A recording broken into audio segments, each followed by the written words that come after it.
ask you to stand and join me in the Pledge of Allegiance. I pledge allegiance to the flag of the United States of America and to the republic for which it stands, one nation, under God, indivisible, with liberty and justice for all. Thank you.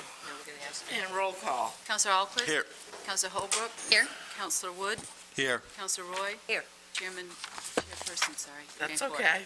Here. And now is the time on our agenda where we ask for general comments from anyone in the audience. So if you have something you'd like to state to the council, please come forward to the podium, state your name and address, and you have 3 minutes in which to address the council. Is there anyone who would like to come up? Come right up. Don't hesitate, just come right up. Good evening. Hi. My name is Douglas Lund Yates of 26 Fowler Farm Road, Scarborough. I have serious concerns regarding any further Higgins Beach parking restrictions suggested by the Higgins Beach Ad Hoc Parking Committee.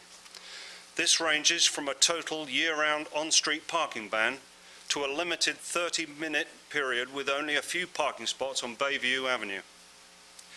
Population growth. With the predicted population growth rate, we will need more parking at Higgins Beach, not less. The number of on-street parking spots has been dramatically reduced due to the building of the new sidewalks and seawall. There is already a total year-round parking ban on some streets. We do not want to lose any more on-street parking. Winter storms. If the new parking lot is not ploughed on the same regular basis as the Higgins Beach roads, then the public access will effectively be eliminated until such time as the parking lot can be ploughed and reopened. Roads are usually ploughed quickly, and therefore on-street parking permits the public to re-access the beach with a minimum of delay. People will be exposed to safety hazards walking the 2 blocks from the parking lot to the beach when there is ice and snow, particularly the elderly and small children. Many elderly cannot even walk that distance. They will effectively be prevented from Higgins Beach access during the off-season. Off-season cost to Scarborough residents. Unless the parking lot is free during the off-season, Scarborough citizens will now have to pay for parking when visiting Higgins Beach during the off-season. Many citizens bought houses within short driving distance of Higgins Beach on the assumption that they could conveniently park on the street for free during the off-season. Limited time parking periods. Unless the town employs full-time personnel to control the parking, any limited time parking period will probably be very difficult to enforce during the off-season.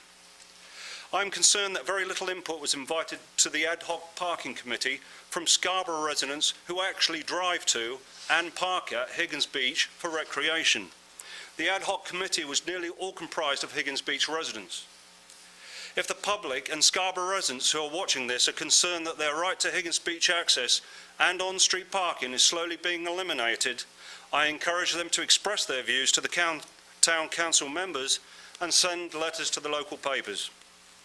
I would like to present a petition to the Town Council signed by 376 resident and non-resident people who use Higgins Beach for recreation. Many of the non-resident people come and spend money in Scarborough and therefore raise tax revenue for the town. All these people want to see the Higgins Beach parking rules made consistent with the other town beach communities. Sir, your 3 minutes is up. Few seconds. Those communities have legal on-street parking between September the 15th and May the 1st. This petition is ongoing and I expect many more people to sign it. If people would like a petition, they can email hbparking@gmail.com. A form will be sent to you so that you can sign it and also collect other signatures. Thank you for your time. Thank you so much. How would you like the petition? Would you like to just bring it over? Sure. Thank you. Thank you very much. You're welcome. Anyone else like to speak this evening? You don't have to wait. You can just come right up to the microphone. No lines, no waiting. Okay. Good evening. My name is Janice Parenti. I'm at 345 Pleasant Hill Road. And many of you here tonight also know me as the chair of the local chapter of the Surfrider Foundation. It's a nonprofit organization that seeks to preserve and protect the coastline and public access to it. And I too am here tonight to comment on the Higgins Beach Parking Committee's proposal to erode, basically erode access to Higgins Beach, a public beach. I'd first like to say that we, Surfrider, we assisted with the purchase of the parking lot for two reasons. One is to ensure parking access to Higgins Beach for years to come in the in-season. The second is to augment parking options at Higgins Beach in the off-season, not to validate in any way parking being taken away. Last spring at the town council meeting, the town council tabled a proposal by the ordinance committee to increase the number of parking days at Higgins Beach due to a lack of info. You said you didn't have enough info to make that decision. So you set up a committee that was to study the situation and to report back. Now, tonight, you'll be presented with that proposal. And what I'm encouraging you to do is to stay true to the reason that you put that committee together. And look for the studies, look for the reports that you are asking for, that were to support the conjectures that were being made that night. Ask the questions, look for the data. For example, the safety claims. I encourage you to look for the traffic incidents reports for the wintertime that validates the claims of safety. Compare it to the historic surf conditions. Is there a correlation? This data is all available to us on surf sites. And who are these people that are claiming that their oil wasn't delivered? What is the frequency of that? Where do they live? What are the parking conditions around their house presently? And does this correlate to the surf conditions? My favorite claim is the lawless behavior all over the Higgins Beach community. How will banning on-street parking for law-abiding citizens impact this kind of behavior? I'm not sure about that. My point is, and I won't take up any more of your time, is that I encourage you to ask the questions, to look for the data, the studies that you are looking for, the facts, and validate these claims and how they relate to parking before you make any decisions to take precious rights away from citizens. Thank you very much. Thank you. Next, anyone?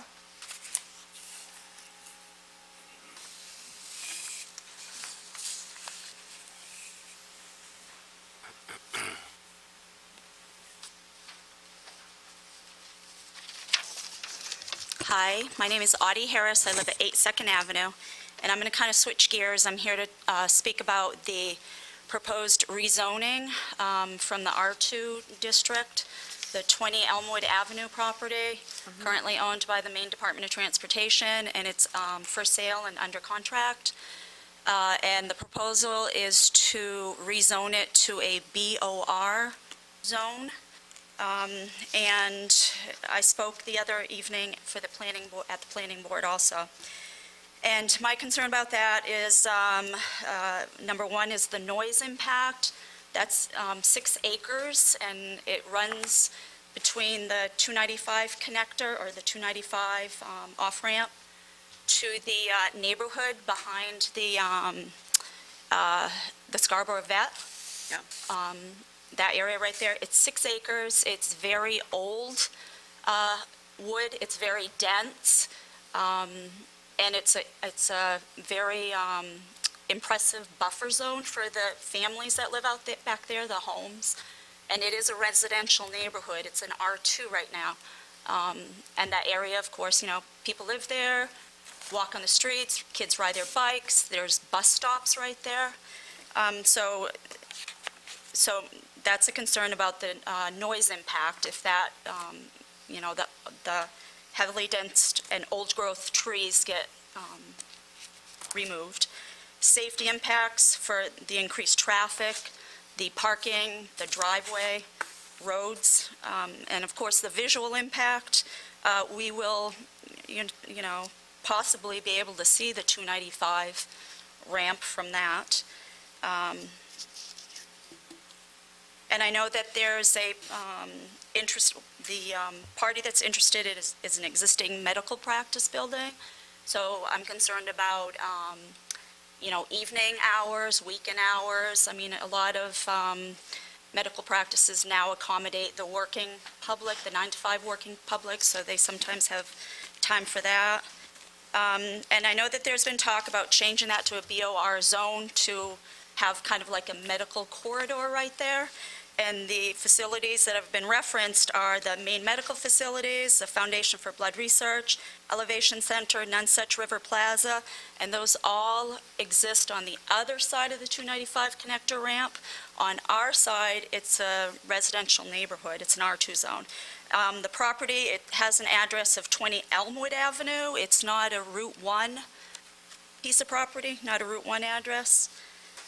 And then I guess I also wanted to raise that I know that the CPEC committee, the Comprehensive Plan Implementation Committee, if I have that correctly, had recommended rezoning the existing BOR zones as BOR zones to accommodate the medical facilities, and that this piece of property should have been rezoned at that time, but it wasn't put on the table because it was owned by the Maine Department of Transportation and wasn't anticipated to be up for sale. Chris, your 3 minutes is up, Okay, I'm sorry. and the neighborhood wasn't, we couldn't make our recommendations known because at the time, it wasn't on the table. Right. So, thank you. Thank you. Anybody else like to speak this evening? Good evening. Hi. Greg Allen, Maple Ave. I'd like to also comment on the proposed zoning change in Elmwood. During the past 10 years, as many of you know, several of us from the Green Acres neighborhood have attended public hearings and expressed our concerns surrounding the traffic problems in our neighborhood. Back in 2002, we provided the town council with police records documenting that vehicles were traveling in excess of 50 miles an hour in a 25-mile-an-hour zones. We have provided members of the council with copies of a town engineer's report which indicated that during the daily peak commuter traffic hours, several hundred motorists are using the residential streets to avoid Oak Hill. The same report confirmed that an unreasonably large number of traffic accidents in the neighborhood involve non-resident motorists.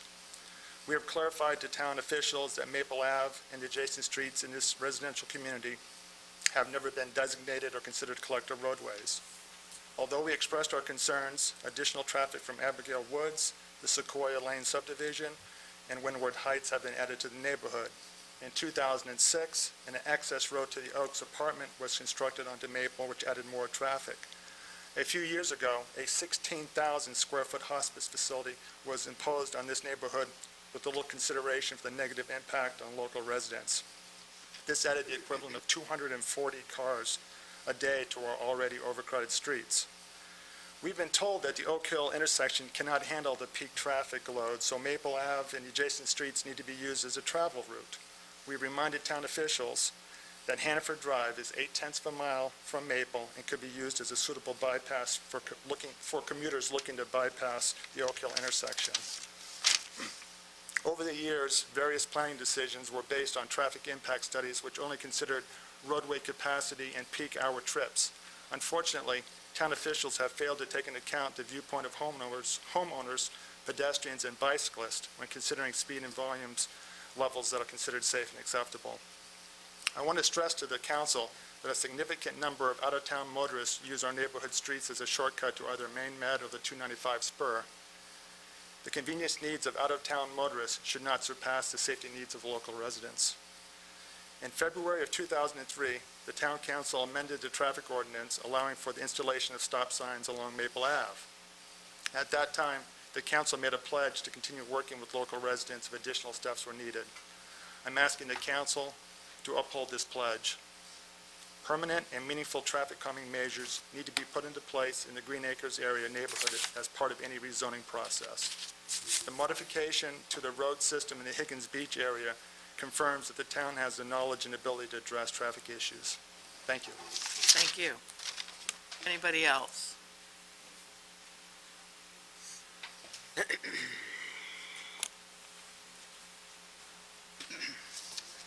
Good evening. My name is Chris Chiazzo. I live at 17 Elmwood Avenue, and my property is abutting the proposed zoning change of 20 Elmwood Avenue.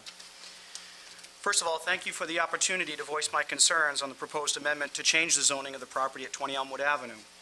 This land currently functions as an effective and aesthetically pleasing buffer between our neighborhood and the constant and excessive noise and light pollution generated by the traffic on both Route 1 and the highway connector.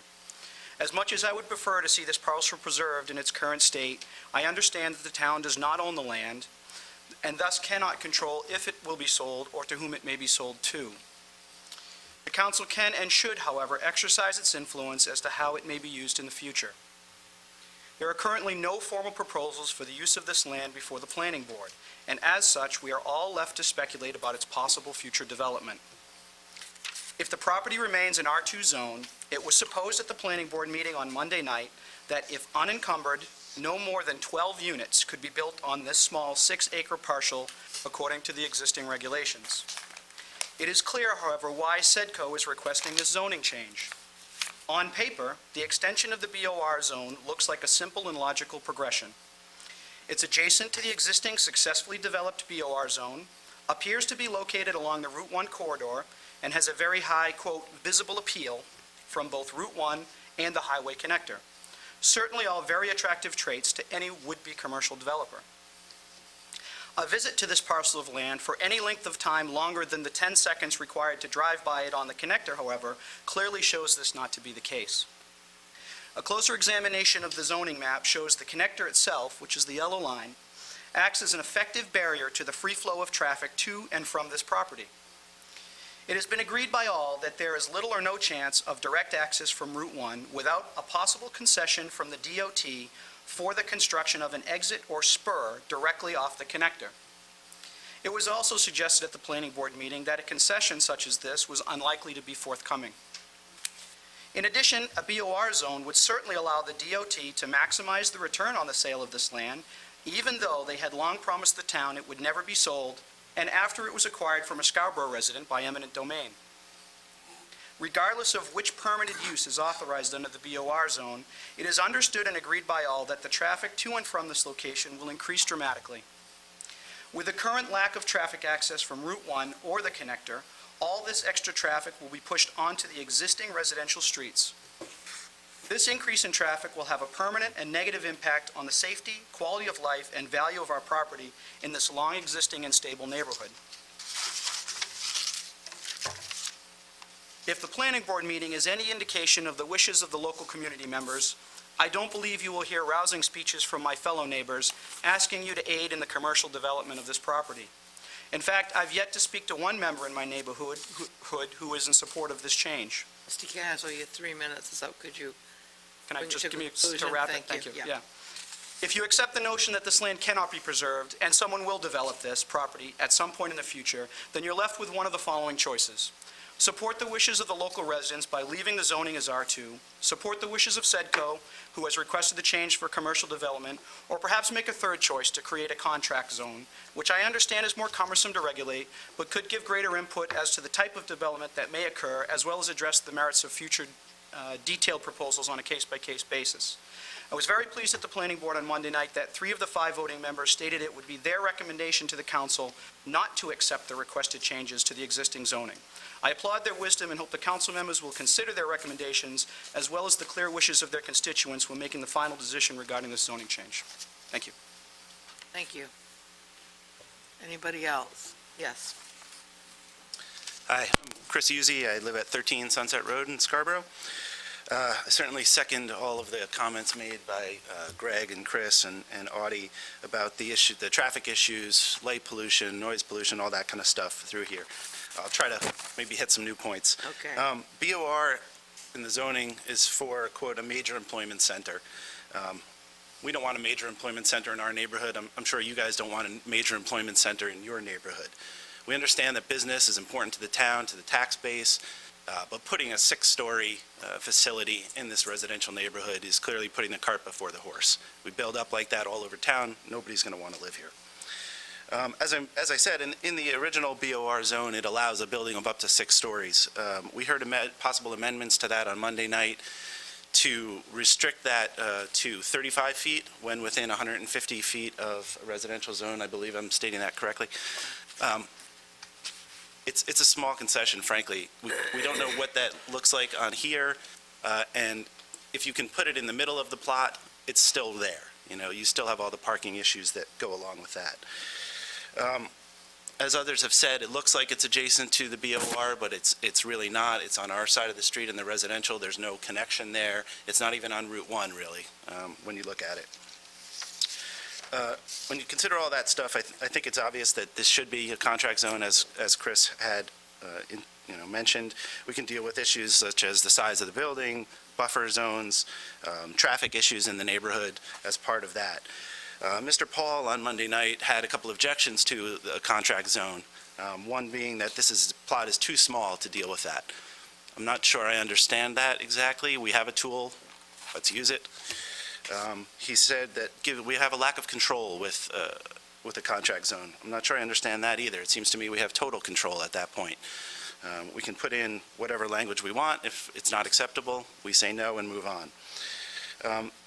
I also heard things like, well, if we don't make this change, it's R2 now, and someone could put houses on it. In my mind, that's what we call in software FUD. It's fear, uncertainty, and doubt. As Chris rightly pointed out, this is not a great place for residential housing. It's right on 295. There are wetlands on there, as I believe that the town council has noted in previous sessions. So there's no way they could even get 12 houses on there. I'm speculating, but that's my opinion. What's supposed to be in CPEC, unfortunately, it wasn't. None of us were there at that time. And what that points out is exactly why we should not make this change right now. Things change. They didn't anticipate this would be up for sale. Now it is. We don't anticipate anybody could put a big building on this lot right now. 2 years from now, 5 years from now, who knows? I think that's it. As Chris noted, I was at the planning board. They voted, I thought it was 4-2, but maybe it was 3-2 or something. But I hope you will take their recommendation. Thank you. Thank you. Next, I saw some other people. Thank you. Hi, my name is Edwin Farah. I live at 2 2nd Avenue. I had something all written out here, but my neighbors have said pretty much everything, so I won't repeat the same things. Some general points that I want to make. I was concerned with Sadco's presentation at the planning board meeting. I'm a new homeowner 2 years ago. That's the first time I ever went to a planning board meeting. I was expecting to hear some plans or some more information.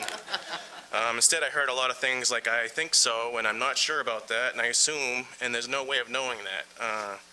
That doesn't put comfort in me. I know if I brought that kind of presentation to my workplace, I'd be putting my job in jeopardy.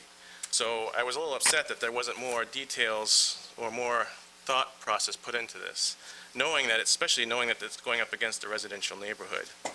Another concern was the traffic issues. When that was brought up, the statement was made that engineering and planning cannot solve this issue, that it's a law enforcement issue, and with the size of Scarborough and the small size of the department, it cannot be enforced. So my question is, if we are having problems enforcing the law now with the current situation, how are we going to handle this when they double the problem with a commercial property right there? So that's my other issue.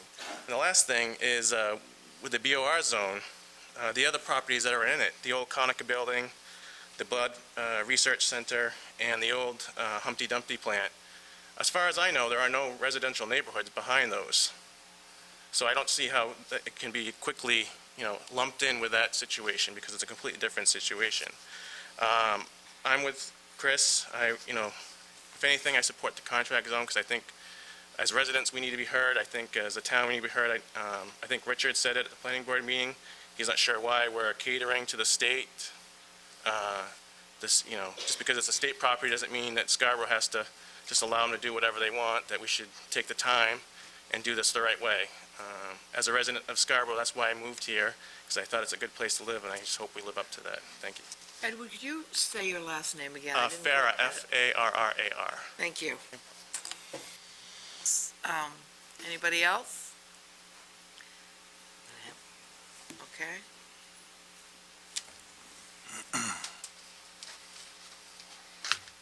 Short. Hi there. I'm Anne Marie Silvius, Maple Avenue. I just found out about this, so I scribbled a few things down. Forgive me if I repeat, and I'm going to put my $3 glasses on.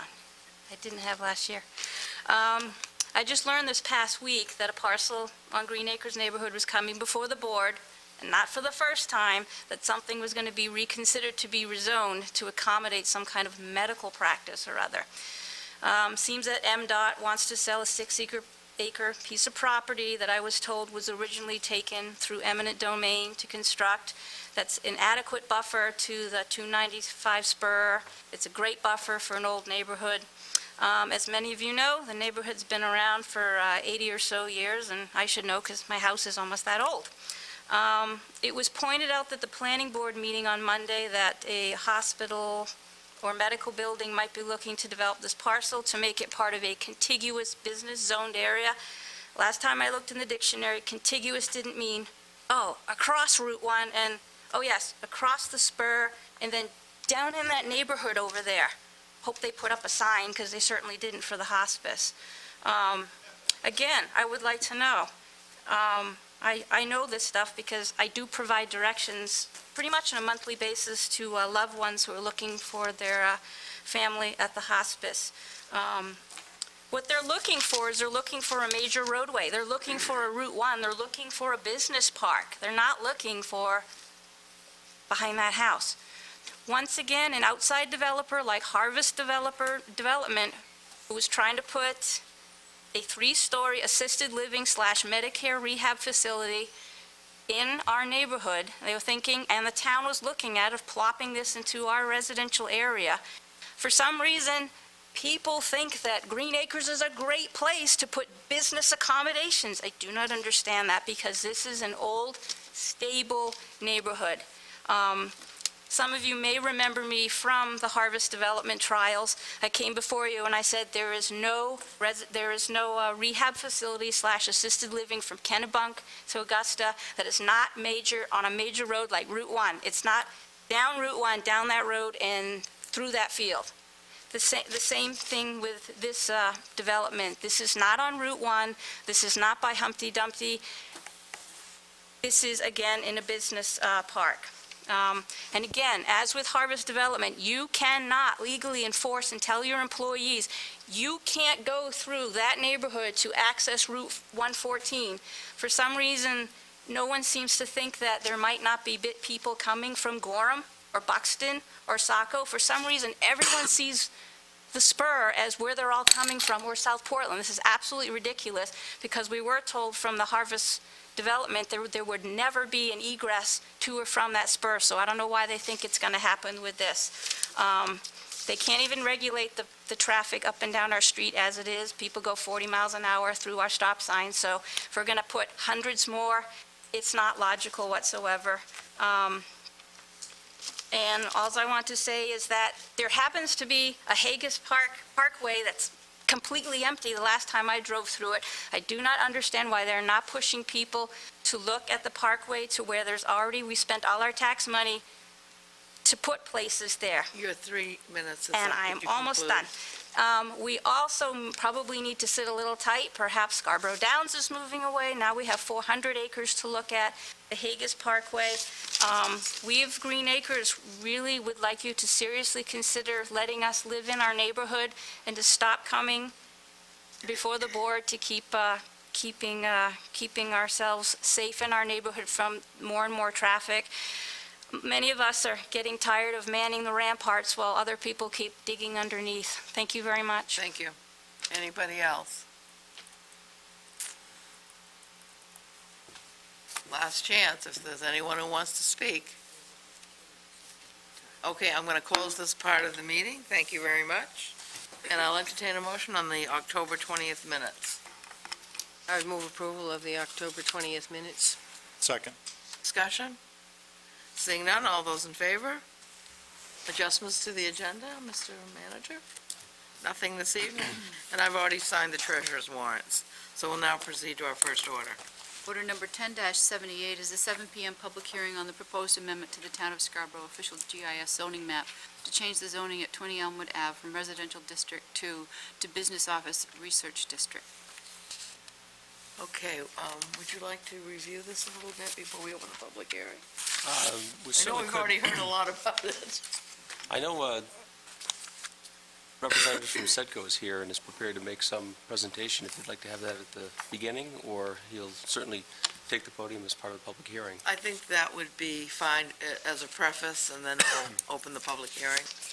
Thank you very much. Well, here tonight basically my name's Harvey Rosenfeld.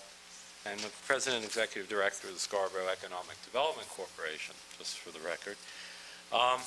And I think tonight to explain a bit about why we have proposed what we've proposed and what it means to the town. We've requested, on behalf of the town, that the council consider rezoning the property at 20 Elmwood Avenue, and you can see that on this map right there. The reason this all came about is I've been here for over 20 years, and for almost all that time, DOT said they would never sell that piece of property. They've assured the neighborhood that they wouldn't sell the property, and when I've received inquiries about the property and sent them to DOT, they've been told, no, we're never going to sell the property. Lo and behold, about 2 months ago, a sign went up, 6 acres for sale, and it seemed that the town should act proactively on, rather than wait for something to happen. At that point, there was there was serious interest, but nothing had materialized, but people were starting to look at the lot. When we looked at the lot and reviewed it with the planning department, it became obviously clear that it was an R2 zone, and if it was all buildable, could have up to 12 houses on it. Looking at the property, looking at its proximity to the BOR zone, admittedly across the connector from Route 1, or from the other part, one part of the BOR zone, it made sense to us and to the planning department that we should look at a BOR zone. Now, through the comprehensive planning process, the CPIC committee, the Comprehensive Plan Implementation Committee, recommended rezoning all of the area to that side of Route 1 as a new BOR zone. And I believe, and from what I've heard, they passed up this side because everyone was told it wasn't for sale.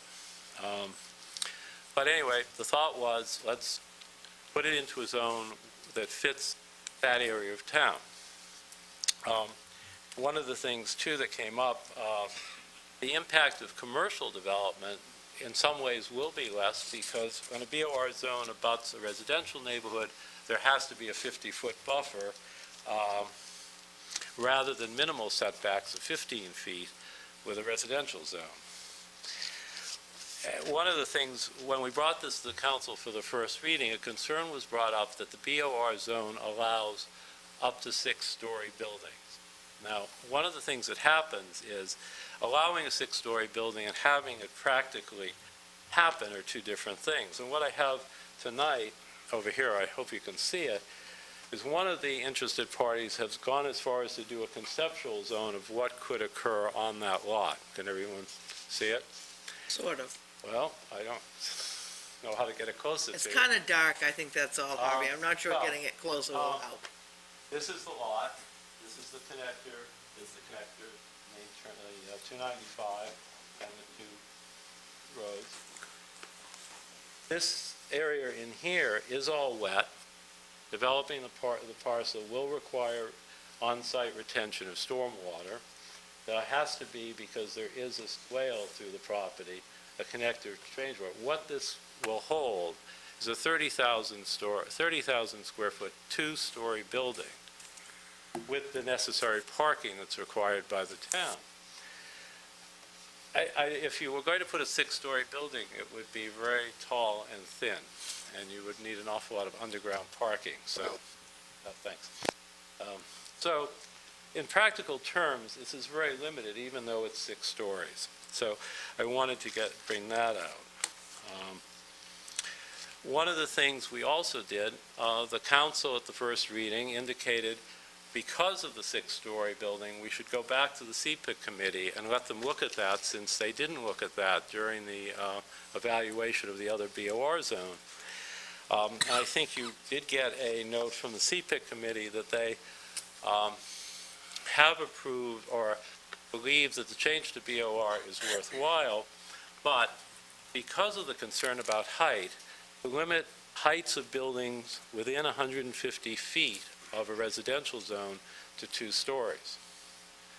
So that anything within 150 feet, if you could put a larger building on it, would still be limited to 2 stories. In fact, this entire building would be 2 stories, and I doubt anyone could put much more on that property. And then we did hold a public hearing at the planning board. One of the reasons I should comment on the fact that the planning board meeting did not deal in specifics because it was a public hearing, and there has been no proposal to the town for a precise project. That will come to the planning board if someone buys the lot and applies to the planning board for site plan approval.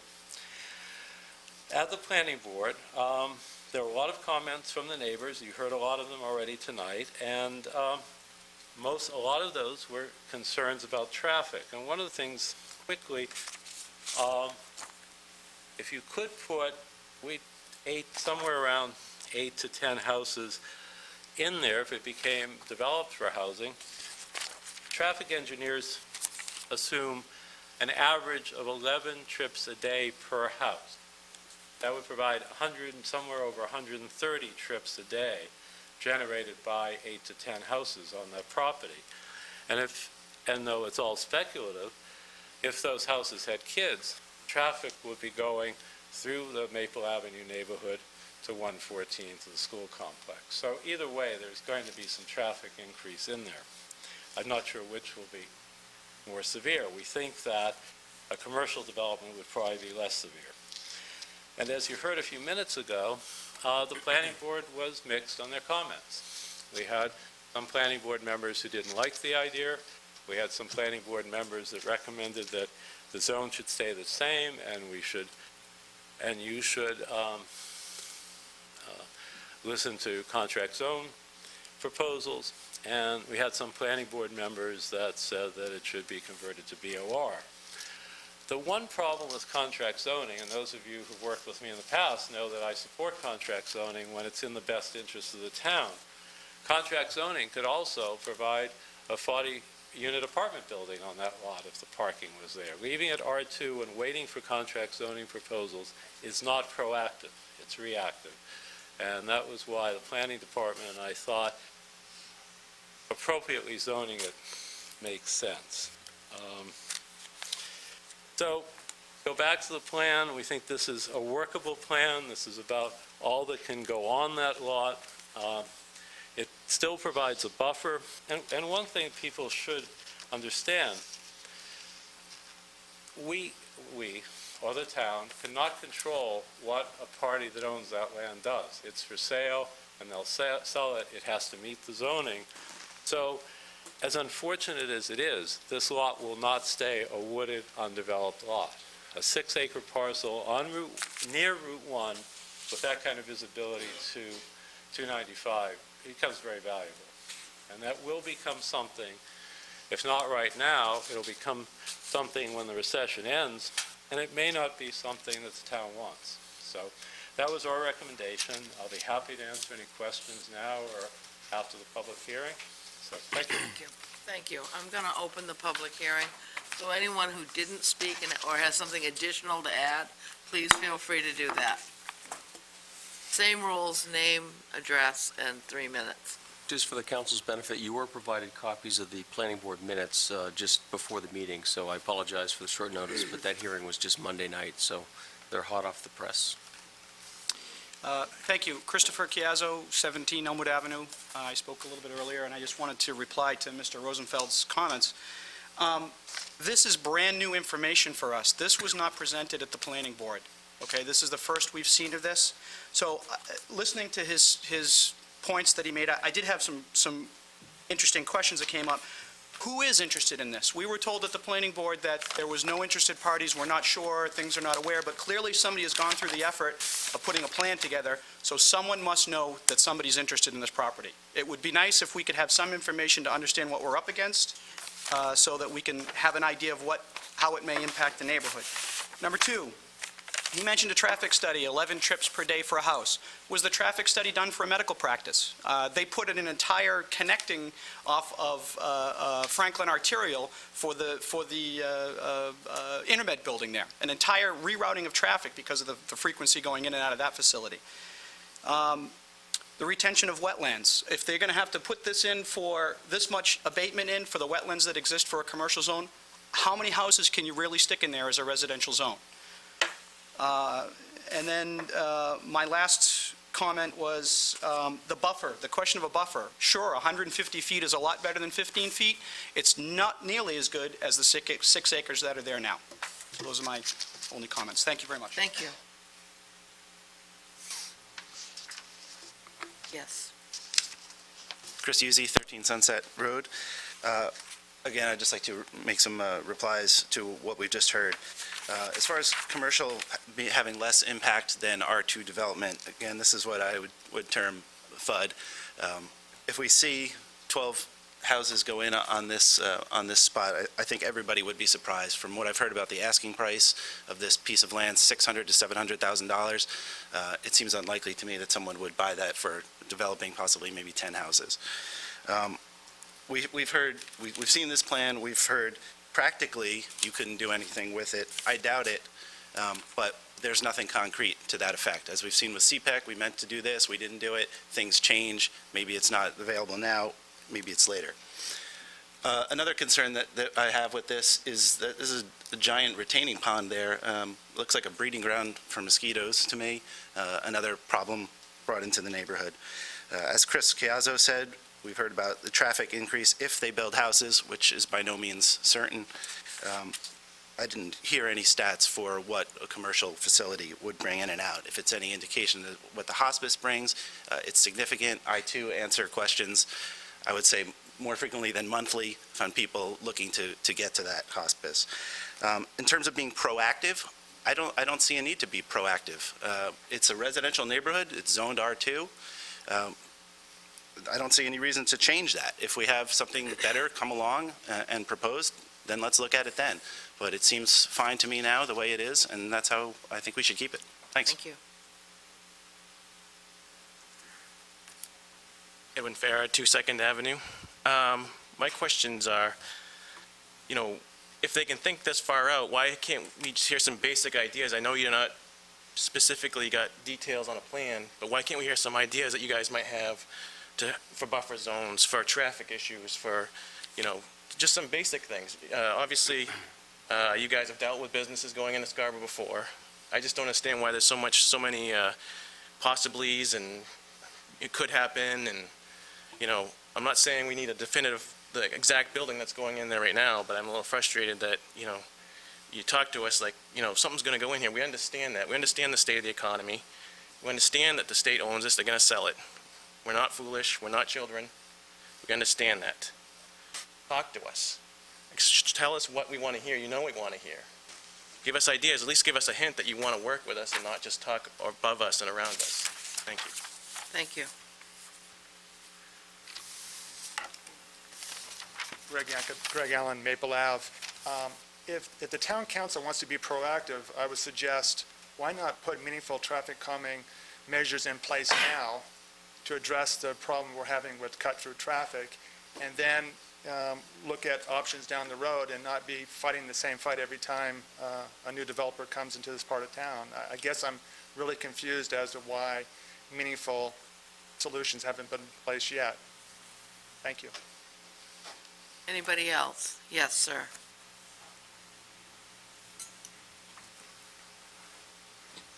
Michael Silvius, Maple Avenue. One of my concerns, I'd like to echo what all the other previous speakers have said before me.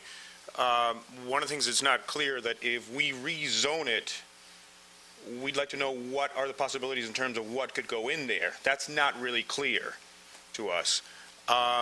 Another thing I'd like to suggest is that by encouraging a commercial development in a residential neighborhood, the town is opening itself up to a big liability when something actually happens where some vehicle related to that business runs over a kid or a dog or something in a residential neighborhood. And that's almost happened many times in the neighborhood. I mean, I'm just waiting for the moment when I hear the smashing from my house.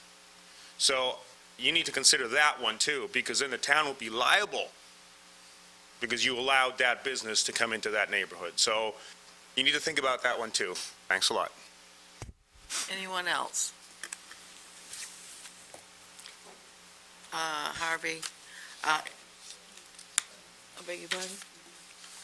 I don't see anyone else, so I think at this point, I'm going to close the public hearing, and are there any questions or concerns from any members of the council before we move on? Councilor Wood, did you have a question or concern? Maybe comment? Yes. Thank you, Madam Chair. Appreciate all the comments. I'm very interested. We employ a planning board that I believe we can be quite proud of. I think a lot of the reasons why, whether you've been in town for many decades or, as one of the gentlemen spoke, just recently moved in, I think they make those decisions based in part of what they see of Scarborough and how they've seen it grown. So I'm interested in what the planning board has to say about land use. That's their charge, that's their job, and I don't want to get involved in, what their recommendations might be. So I respect what comes out of their meetings very much. On the other hand, though, from what I heard a little bit tonight, I just would like to be as gentle yet mindful of the folks that a residential zone is not limited to single-family homes. So when we speak about letting a business into a residential zone, our zones allow for that today, as they're written today, without any special exceptions or process. So one of the gentlemen asked, we're not clear what can be allowed in a residential zone. But if you go on the town website, in the planning area, under the zoning ordinance, look up your zone, which is R2, and it will tell you what is allowed in your zone today.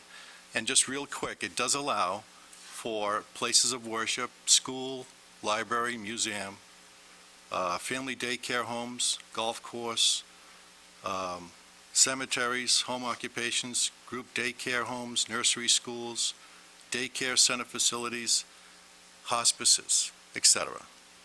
So if you truly wish to see your residential zone be residential as most of us think of residential, then that would require us amending our zones of what exists already today. Now, usually what an applicant would typically do is they'll see an opportunity to purchase a piece of property, and they might be commercial in nature, and they'll come before the planning board and they'll present their application, and the process discussed openly, input from the public certainly, and it moves forward. Contract zoning now is an exception to our zones. That actually takes a zone that otherwise would not allow for such a use, and it requires a higher threshold. And in many ways, actually, I have to pull back a little bit. This is the first time I've ever heard citizens speak favorably about contract zone, and that's a good thing, actually. So you're right, though. It requires a lot more scrutiny, a lot more careful analysis. But when we look at this zone here, I don't want to be insensitive to the neighborhood, certainly. And I understand some of the pressures you've realized. I sat on the board when we went through the hospice experience. But again, I'll refer back to the planning board. They have the land use expertise. I'll wait to hear maybe something a little bit more substantive, because I'd like to see them answer that question. What about the land use implications of this area and how it may impact this part of town? But on the other hand, I just want folks to be mindful of the fact that there's a lot of uses, in my view, that would necessarily be more of an impact, that are already allowed, that can happen on that piece of property today. So it's not out of the realm of possibility that that property can be sold tomorrow, and an applicant can come forward and propose a group daycare home that you might find as troubling as you find the prospect today of changing to a BOR. So that's just something to keep in mind. Okay. Councilor Roy. Yeah, I think just a couple of things, just historically. I know that there's a lot of concern about the traffic issue, but Elmwood Avenue used to be Elm Street, and Elm Street went down over the connector and connected up with Route 1. So it has been a throughway for the 58 years that I've lived in Scarborough. So habits are hard to break. Certainly, and I did bring it up at the planning board, I did attend the planning board because this is in my backyard. my lot abuts Green Acres Lane, that if we had all of the traffic traversing Route 1 to Oak Hill into Hannaford Drive, it can't handle it. And so some of the things that we're going to talk about as we go through this process are, globally, the affect. We have to look at the neighborhood, and certainly, being my neighborhood, I want to look at that neighborhood, and look at the affect out there globally and what happens. Certainly, I think the issues of noise, the issues of traffic. I've lived at my home there since 1973. That's 37 years. My neighborhood has changed from a very quiet neighborhood with a lot of older citizens and no children to a neighborhood with a lot of children, with a lot of noise, and a lot more traffic because of younger families. So I've had to endure a lot of changes as my neighborhood has evolved and changed over time, too. So these are the things that I think that we're going to be dealing with as we move down this process and discuss it as a council, and hopefully, in the long run, come up with something that certainly meets the needs of the residents as well as, protects them, too, because right now, I'm kind of leaning towards if we leave it R2 and do nothing, we're leaving ourselves wide open, as Councilor Wood pointed out, that there are lots of other things that could go there that could potentially be much more disruptive.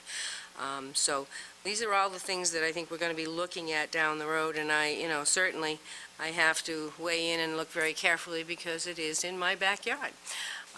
But I also have to think about Scarborough and its growth and lots of other things as we move down the road. So I really do appreciate all the comments. I did take notes at the planning board, and I've taken notes again tonight, and as we move through the process, we'll be considering all of those things. So, Anybody else? Council Holbrook. Just some thoughts. Disappointed to hear, I don't know how accurate it is to say that if that parcel was taken by eminent domain. I'm disappointed if it is. I mean, actually, it burns me to no extent that something can be taken and then sold later, but unfortunately, this isn't the town. It's not the argument to be made. It's the state. Unfortunately, no matter what, that parcel will change. And much like my other councilors have stated, I have heard a lot of what you said. A lot of that comes into consideration, and we'll try to make the best choice we can there to try to have the lesser of the evils. At some point, something's going to go there. Try to make sure that it's not erroneous. Thank you. Anyone else? I'd just like to say that, and this is just in a comment only, I am concerned doing the least amount of harm to the neighborhood. And I think we have probably 3 serious choices to look at, and we really need to look at those. But I think perhaps part of the confusion for some members who spoke tonight is the different roles we all have. The council's role is really just at this level in adopting or changing the zoning ordinance. The planning board receives when an actual project comes before it and designs and helps them make the requirements of whatever zoning law the council has adopted. If we choose to do a contract zone, then it's basically the council and the planning board working to make a specially designed zone. So it's not only what zone we put this into, but it's also what comes before us. And so that's why there are no plans now, because it's only apparently the land, all I know is the land is, I heard tonight that the land is under contract. So that means somebody's interested and somebody did this design, but they really have not presented at this point anything to the planning board for them to actually comment on, or even the concept of somebody deciding to buy that and put the 12 or 6 or 12 houses on it, or a daycare home, or whatever it might be. They have nothing to react to yet, so this is all very nebulous at this point. And then, to the larger picture, I want to say, I've heard a lot of comments about the traffic in Green Acres and Hannaford Road and the impact on Oak Hill. These are all really touchy subjects everywhere in town. I don't think there's a neighborhood that doesn't have traffic problems and that doesn't have concerns about what's going to happen. I think what we need to do as a town is really look at the town as a whole and look at the issues and develop solutions that we can all accept. We're all going to be inconvenienced to some extent. I've lived here a little bit, well, more of my life than Judy has, and I've seen a lot of changes, and not all of them are to my liking. But there are some, I think if we can be creative in the solutions, and I know that the town manager is going to be announcing an Oak Hill study soon, and we've done a major traffic study in the town previously. Really, very little of it has ever been adopted. So we have some tools, we really need to start thinking about using them, and it means everybody's probably there is gonna be change for everyone, because nothing stays static, but we need to all sort of, I guess, in a way, suck it up and accept some change in many parts of Scarborough and make it better in the long run for all of us. So I, for one, am gonna do the best I can on this. These are three difficult solutions, like all of you. I just as soon have it stay the way it is and have the state not keep their promise and not sell the property. But obviously, that's not one of our choices now. So we're going to work hard to make the best decision that we can. So I thank you. And the next item, Order number 10-89 is a 7 PM public hearing and action on the new request for a food handler's license from Cumberland Farms, Inc., doing business as Cumberland Farms, number 5617, located at 441 Payne Road. I'm going to open the public hearing. Anyone here to speak on Cumberland Farms' behalf? Seeing no one, I will close the public hearing and I will entertain a motion. I would move approval of order number 1089. Second. Discussion? All those in favor? And I am remiss, I forgot to mention that Council DeAndrea called me this evening. She sends her apologies, she is ill, so that's why she's not here tonight. Let her stay right where she is. Yeah, she has everything you can imagine that none of us want to catch. Okay, old business. No, resolution. Oh, the resolution. Resolution 10-11 is recognition owner Sorry of about Scarborough resident. And I believe this is Councilor Wood's show. Well, not really. Thank you very much, though, Madam Chair. And thank you, fellow councilors, for allowing me these few minutes to break from our normal course of business and take some time out and say thank you and recognize a very special citizen of Scarborough. And in the form of a motion, I'd like to read a resolution that we've labeled 10-11, recognition of Bradford C. White for his outstanding contributions to the town of Scarborough. Second. Thank you for the second. Okay, I thought you were going to read it first.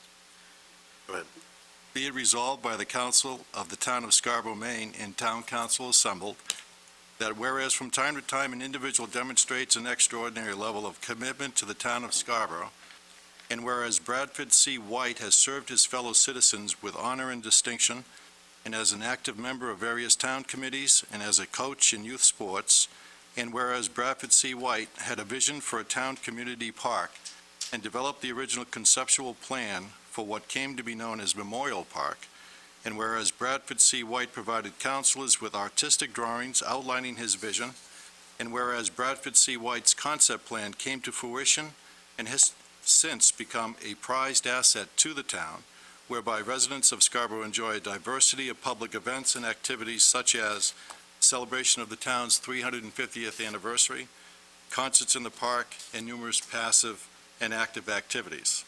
And now, therefore, be it resolved by the Scarborough Town Council and Town Council assembled that the town of Scarborough does hereby recognize Bradford C. White for his outstanding contributions to the town of Scarborough. Signed and dated this third day of November 2010 on behalf of the Scarborough Town Council and the Town Manager of Scarborough, Maine, signed by Carol S. Rancourt, Council Chair, and attested by Yolanda P. Justice, Town Clerk. Now the second. Second. Discussion. Council Wood. Thank you. And Bradford C. White is with us here tonight, and I thank him for coming, and his good friend, Mary Ellen Doyle. We are blessed in Scarborough. We have many citizens that truly are extraordinary. And yet they go about their daily lives as ordinary. But in the background, we have folks like Bradford C. White, Brad, as we call him, who works very hard to help make the town of Scarborough that which it is today. I wasn't on the council back during the time when the land that we now call Memorial Park was up for all sorts of possible uses. But I think few of us, if any, would argue that what we see here today is nothing but one of our most prized assets, right alongside with our beaches and our other parks in town.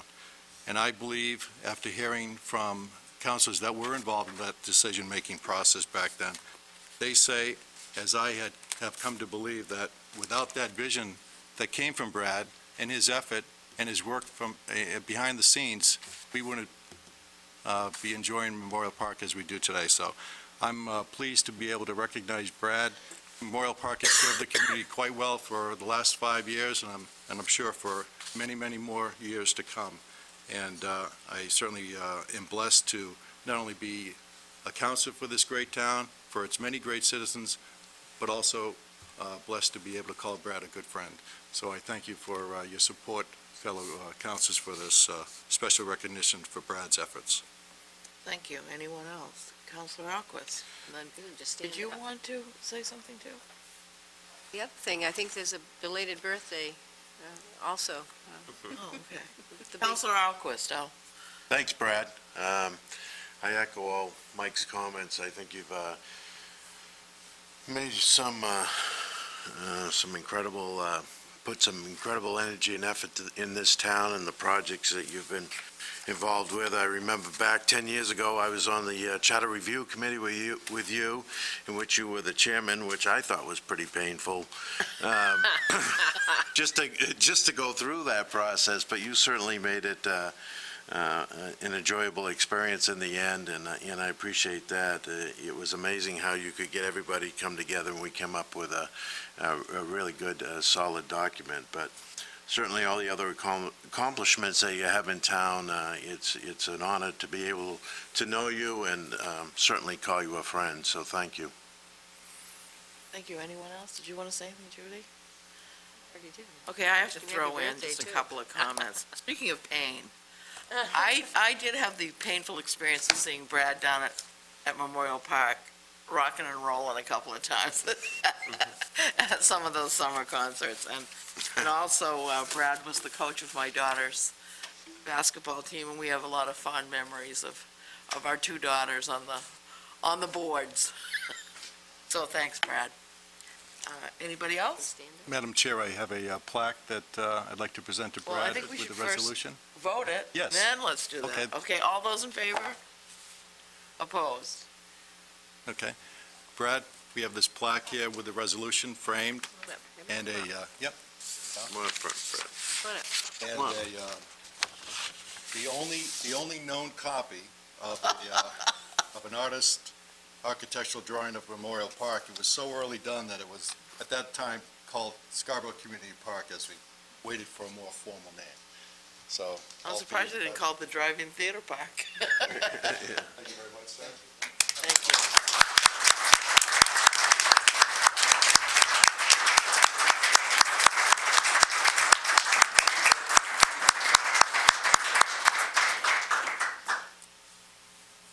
If you're gonna talk, you gotta go up there. Yeah, let's go, Brad.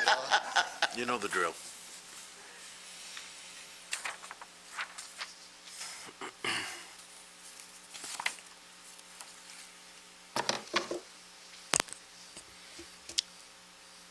If I told you that know me that I'm lost for words, would you believe me? No. No.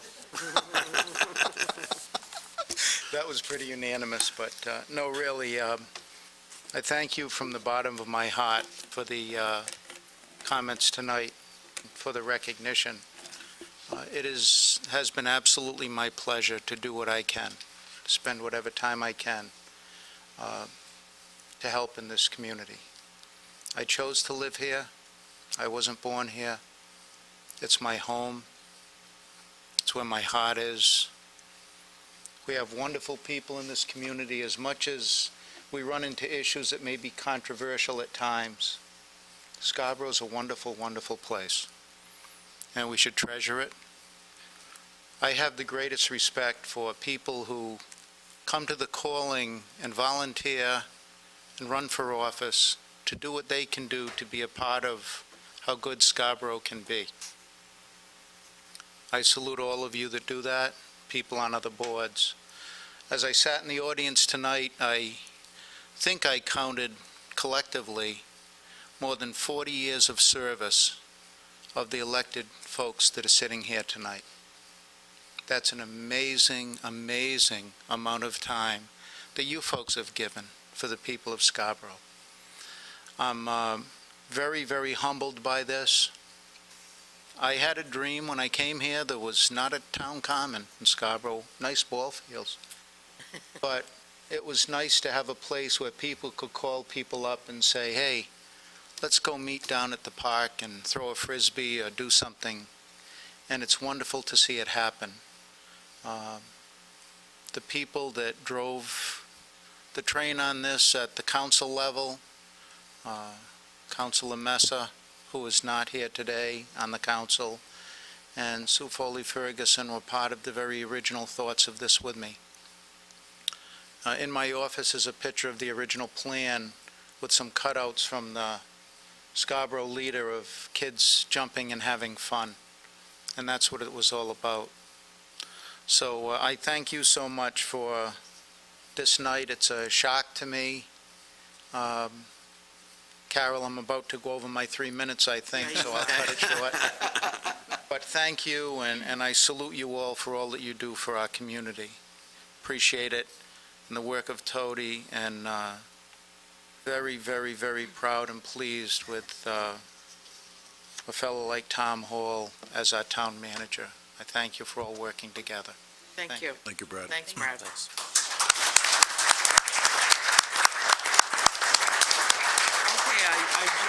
I jumped the gun on another item, and so our next item is, Item 8, which is presentation of the ad hoc Higgins Beach Parking Advisory Committee report. thank you, Ed. And who is going to do that? Judy, you're the No. liaison. Jeff Jones is going to do that. Thank you. And Counselors, I believe you have the report in front of you.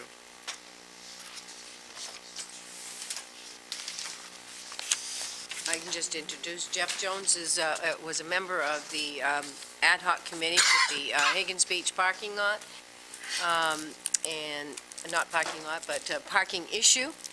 And we began meeting in June and ended meeting the end of September. And what Jeff is going to present now, tonight, is the summation of the committee's work with the recommendations to the council for further consideration. Thank you. Good evening, Madam Chair and council members. My name is Jeff Jones, and I'm a member of the Ad hoc Higgins Beach Parking Advisory Committee. And I'm here tonight to give our report to the council.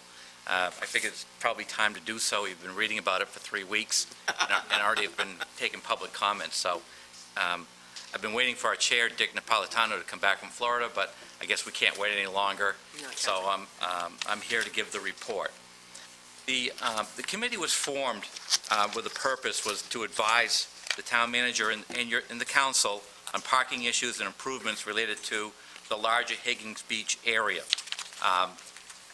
We basically that the ordinance committee had that Judy and was on basically had heard a lot of problems around the surrounding area of the larger Higgins Beach area. So this committee was formed to take a look at all those potential problems and try to come up with some solutions or suggestions to the council. As part of that, we looked at and reviewed the 1980 and the 1998 Higgins Beach management plans. And again, those were in-depth studies that were commissioned by this town to come up with plans to how best to address parking issues and those kind of things.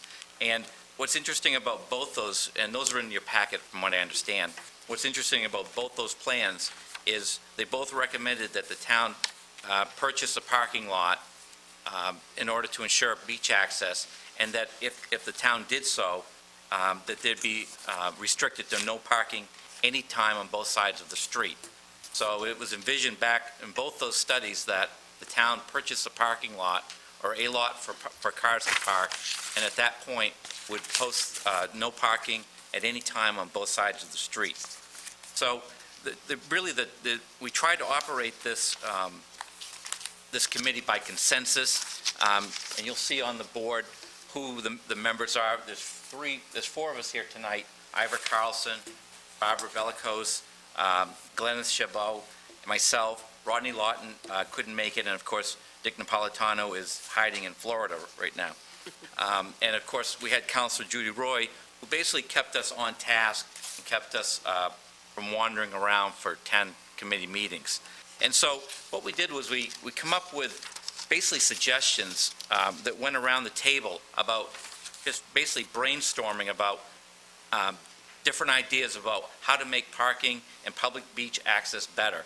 And we just ran all those through a criteria, or what we call the matrix, which again is attached to our report. And it really ranged the gamut of no parking anytime on any street to parking all the time on any street on both sides, and everything in between.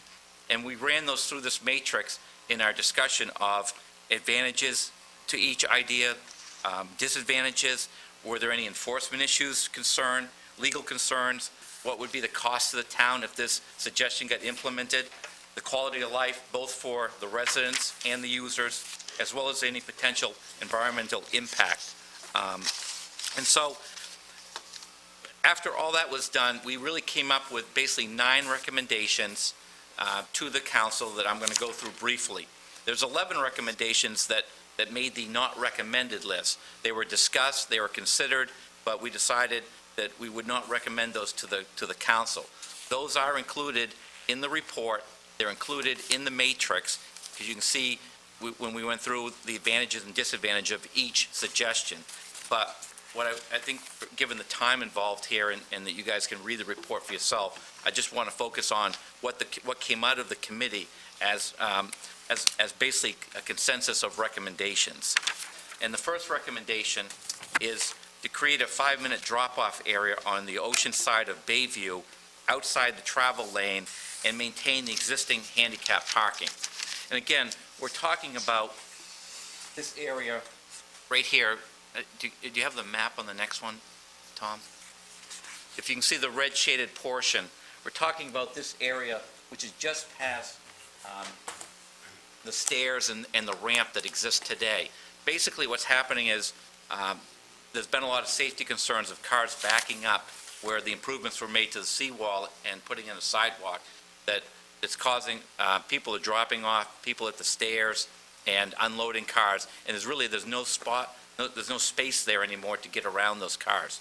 So what we're trying to do is create this recommendation is to create a drop-off area in the summertime, especially the cars to pull over, to unload, pick up beachgoers, unload all their beach equipment and stuff, and access the beach through the ramp or through this walkway where the 2 handicap spots currently exist.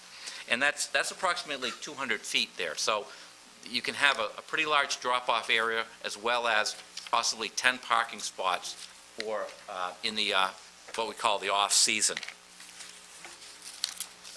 Number 2, basically, it sort of goes along with that, which is if you're going to have a place for people to load and unload, then you have to tell them that's where you're going to do it, don't stop up at the end of Ocean and back up traffic all the way. So basically, to make sure that we have signage somehow to ensure that there's traffic flow for the safety of the pedestrians walking through these cars that are waiting to turn, is to have the signage indicate that the drop-off area is down below for everyone to pull over down there where it's wide enough for other cars to continue on down Bayview. The third recommendation was to remove the signage at the beginning of Ocean Avenue to make sure that the signage that's coming onto Higgins Beach actually is consistent with the ordinance. And right now, or previously, there was a sign there, I don't know if it's still there, to be honest with you, that said, no parking on any street at any time. And that really wasn't correct. It's really no parking on the streets from April 1st to October 1st, if I have my dates correct. So basically, whatever the town council decides to do for the parking ordinance down at Higgins Beach, our committee just felt it was important that the signage reflect the actual ordinance. So I guess that probably goes without saying. Number 4 was to engage the VIP service to survey visitors and users of the beach, as well as monitor and enforce parking in the off-season. And this was recommended by Chief Moulton. He made the suggestion that basically to utilize this VIP service, it's sort of an adjunct to the police department to both educate visitors, to find out really who the users of the beach are. Are they Scarborough residents? Are they from out of town? Where are people parking? And to really educate people about that there's a lot to use that the town now owns for parking, as well as where the drop-off area is. If we're going to start changing the traffic pattern, the traffic flow, we thought it was important to have someone there to really help direct people and understand. It's just a matter of educating the public as to what the new traffic flow is going to be. And that was a vote of 5-1, where the other 1 through 7 that we're going to go through were all 7-0 votes, and it was all done by consensus. But I did want to point out that while the other ones were unanimous by the committee members, up 1 through 7, number 5, there was 1 dissenting vote. Number 6 recommendation was for Acorn Lane parking to be in the ordinance, to be consistent with the parking ordinance that exists on the majority of Higgins Beach. And again, what's happened is, just for everyone, so everyone can see, Acorn Lane is basically the dead-end street, which is close to the end of Ocean Avenue. And what's happened is, in the last 2 or 3 years, that has basically become the parking lot or the annex for Higgins Beach. I know it looks like it's a long ways away from the beach, but people park there on some occasions, 30 to 50 cars, both sides of the road, and then walk down Spurwink and then all the way down Ocean to spend the day at the beach. And it's mostly summertime. But again, what the committee's recommendation is that whatever the town does for parking ordinance at Higgins, that it be consistent with Acorn Lane, so that we're not just forcing people from one section of town to another section of town and just creating more problems down the road. And it's the same problems that the beach that it experienced on Acorn Lane that Higgins Beach has experienced, whether it's public nudity, the trash, blocking driveways, not getting the mail or your trash picked up because someone's parking there. It's the same issues that the residents of Higgins Beach have all outlined to our committee that exist today. Number 7 is bike racks, and really the need to increase the bike racks that's there. Right now, there's one inadequate sized one that's right by the ramp, if you know where that is, past the stairs down on the ocean side of Bayview. And what we're trying to do is, because the beach has really changed and spread out down more towards Shipwreck because of either the storms or the seawall, that's where now a lot of the beachgoers are going, because there's more sand down that area. So what we want to do is encourage more even use of the beach, so that the people use their bikes, encourage the use of bike use as opposed to motor vehicle use, and have places for them to actually park their bikes and be able to lock them up to reduce any kind of theft in certain areas. Because right now, if you go to the end near Shipwreck, where there's stairs that go down to the beach, if you go there on any day, there'll be 5 or 6 bikes that are just sort of stashed in the dunes. Some have been the beach rows, and there's no place to really stack them and lock them up. So again, the committee's trying to spread out the use on the beach, as well as encourage the use of bicycles as opposed to motor vehicles. So again, those 7 recommendations were pretty much, except for that one exception I noted on the VIP service, those were all unanimously recommended by our committee. Number 8 and number 9 were the more controversial ones in the committee, and as you'll hear why. Number 8 is that there be no parking year-round on any street off via Ocean Avenue, which is basically off Ocean Avenue, except from October 1st through April 15th, where there'd be 30-minute parking on the ocean side of Bayview between Pearl and Ashton. And again, going back to that map, which is, I think, slide 3, again, we're talking about this area that Tom has highlighted in red. Oop, you had it right there. So basically what we're talking about is creating a spot for pedestrians to be able to walk past the cars on the ocean side, and then have a place for the cars to be able to pull over and park to unload in the summertime. There'll be a large unloading area in the summertime, but in the off-season, it would turn into a parking area for people to go park, have lunch, senior citizen take a walk, walk your dog or whatever, to park there for a little more convenient access to the beach. So it's really, trying to make it during the off-season a little bit more convenient, and to have the cars parked in an area which isn't directly in front of people's homes, mailboxes, driveways, which cause all the friction down at Higgins Beach between the beach users, surf riders, and the residents down there. So what we're trying to do is trying to minimize the friction by having people park in the parking lot, except for in the off-season 30-minute parking. Number 9, and again, the committee went through, if you look at the matrix, the committee went through the advantages and disadvantages on number 8. And, whether it's improved safety to ensure the residents have access to their mail delivery, garbage pickup, and all those kind of things that we talked about, reduction of, public nudity and the trash and the litter that comes with a lot of people parking on the streets in front of your house. It gives the seniors and others more convenient access during those off times when there's high tide or a beautiful day in the winter, that they can come down and relax and see the ocean because that's really is the only place that you can actually pull over and have a good view, safely pull over and have a good view of Higgins without really having the beach, without having to get out of your car. All the other areas are really either blocked by cars, houses, or it's in a place where it's so narrow because of the sidewalk that recently was constructed that you really can't stop to really enjoy anything in your car.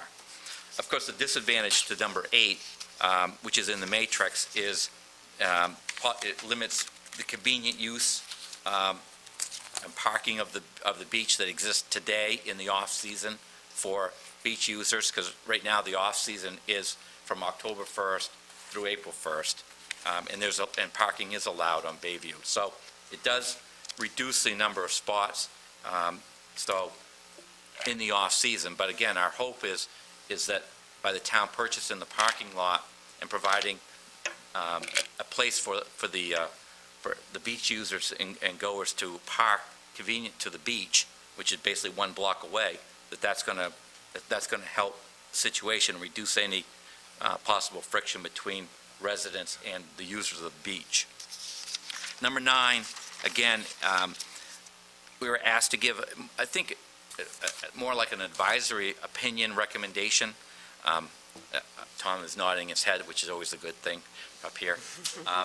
And again, number 9, the recommendation is to allow the Higgins Beach Inn to, which is, do you have the slide? That shows the Higgins Beach Inn, and the purple is the existing parking areas. I think there's around 10 or 12 spots there that are asphalt and marked, that are basically used pretty much by the Higgins Beach Inn. And number 9 is to allow the Higgins Beach Inn the exclusive use of the existing parking spots along Greenwood Avenue year-round. And again, this was a split vote, just like number 8 was a split vote. Not everyone agreed on this within the committee, but the majority did agree that the advantage would be to support the business, a local business that's been there for many, many, many years. It clarifies a long-standing issue for the town, because right now, users of the parking spots, there's conflict. The police don't really know whether they can tow cars, whether the Higgins Beach can tow the cars, who owns it, who has rights to it. And so there really needs to be some clarification. And we're not here to step on the council's toes. We know that that's a legal issue, that that's something all within your prerogative based on precedent and whatever you feel like doing. But we were asked by our committee to look at that issue.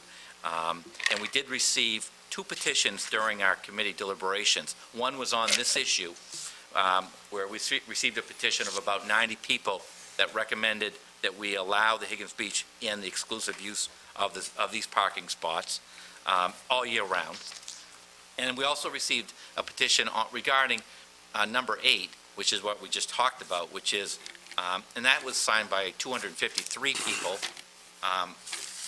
that basically said that they wanted the residents, wanted beach users to use the town-owned parking lot that the town now has recently purchased, and that there'd be no parking on any streets at any time as a result. So we received those 2 petitions. They're part of the minutes of the meetings, and they are available to you. They're not part, and we're not attached to our report, but if they are certainly available, and town manager Paul can make those available to you if you want to see who signed those petitions. We just accepted them for what they are. We didn't do any analysis of them. So in summary, what we try to do is, the committee was try to balance, and it's what the council really is going to have to do as well, the safety and efficiency of the parking and traffic flow at Higgins Beach with the quality of life of both the users, other residents of Scarborough, and the residents who actually live in that community. We all know Higgins Beach is high density, has high pedestrian and recreational use, mostly in the summer, but that's really expanding, and I think in the last 10 years, just what I've seen, I think that's even the off-season is now becoming a lot more busy at Higgins Beach than I can remember it. And so what we're trying to do is these 9 recommendations is try to reach some sort of compromise that take into all these considerations. So the next step's really up to the committee. If on the first one and the 8th one would probably involve some sort of engineering analysis as to, how far over a drop-off space should be from the travel way, how wide of do the pedestrians need to be able to get around those cars when they pull over so that it's safe. So the committee didn't get into, any kind, we didn't have the time or the money to do that, but obviously that may be something that the council would want to look at. There's obviously traffic ordinance amendments that may need to be looked at, and that would be either Acorn Lane, that would be changed to match with Higgins Beach, whatever that ordinance is, as well as if the council's going to change the existing ordinance, which talks about no parking on the streets anytime except for October 1st through April 1st. I want to make sure I get that right. To what the committee has instead recommended, that would of course involve any kind of, maybe the ordinance committee. And then the committee, in our final paragraph of our report, does recommend that, this is something that's been looked at since 1980, 98. We're looking at it again. The town just purchased the lot, and so there's going to be some more changes, and we really don't know the impacts of both what recommendations get implemented by our committee, but also the impact of this other committee that was looking at just the town lot. And we were kind of doing our own separate studies. So obviously what that committee and what comes out of the town on that parking lot does have an impact on the parking situation at Higgins. So because the more you charge people, the more likely they're going to try to find another place to park. And that's sort of what Acorn Lane has experienced, and that's probably, if anyone's been in the old port, that's why people drive around trying to look for a parking spot before they park in a parking garage. So they don't have to pay the $3 rather than 50 cents in the meter. So it's human nature. So that basically, again, there's other committee members here. I was just the one that was, I don't know, foolishly agreed to do this. And as I kept reading the paper, I kept wondering why I did it. Krista did But anyways, Okay. but I will answer any questions. Thank you. I'll start with Council Roy, then Council Wood. And I just, you didn't basically address that last one, but certainly whatever gets implemented, one of the things that we thought in the committee is certainly important, that whatever gets implemented, and the council may have some changes to what the recommendations are, that at least that it's reviewed within a year. We thought, giving it a season to look at how it affects the residents of the community as well as those residents and visitors to the community, and then certainly, making adjustments if there are any major concerns. Because no matter what we do with ordinance, it's not written in stone and things can be changed, but the committee wanted to be sure that we looked at it a year down the road to see whether or not it was effective, and then, made adjustments as needed. Thank you, Council Wood. Yeah, just a couple of questions, actually, right now. First of all, thank you, Jeff, and others who are here for volunteering and participating on this committee. I know that it probably ended up being a little bit more work and time than you originally envisioned, but most careful decisions do require a lot of careful and lengthy discussions in time, so thank you for that. And in the two studies you referenced, 1980, I think, and 1998, and here we are, 2010, essentially talking about many of the same issues. And I think the only thing that's changed is the demand for the area, which you spoke to. So, and of course, that we've purchased a parking lot. So, one maybe not so good thing, one good thing, so. Well, also, it should be noted that in that 80 study in 98, there were 30 recommendations that were made to the town, and actually the town has implemented 17 of those. So, and the 18th, I believe, is the purchase of the parking lot, or that was number 17. So the town hasn't ignored the situation. They've slowly but surely, we're getting there, if you know what I mean. But it, the town has doubled in size almost since 1980, probably, So there's more pressure on that smaller beach area, which, given the high tides and low tides, it's really not, it can make a huge difference as to, how many people you can really smash in there. And again, there's no bathrooms, there's no facilities, so when you have hundreds of beachgoers going to the beach, there's no facilities there for them to do anything. So everyone's on their own there. And so we're hoping that with the parking lot and hopefully bathrooms or a changing area, that's going to reduce a lot of the friction that residents are now experiencing or have the last few years of, the litter, the changing outside of your car, all those kinds of stuff that they've had to endure. So. Thank you for that. Jeff, can you show me on that map there where Higgins Beach Inn is? Well, this would be Ocean Avenue. Yeah. Right up where my finger is. Okay. And then here's that purple area.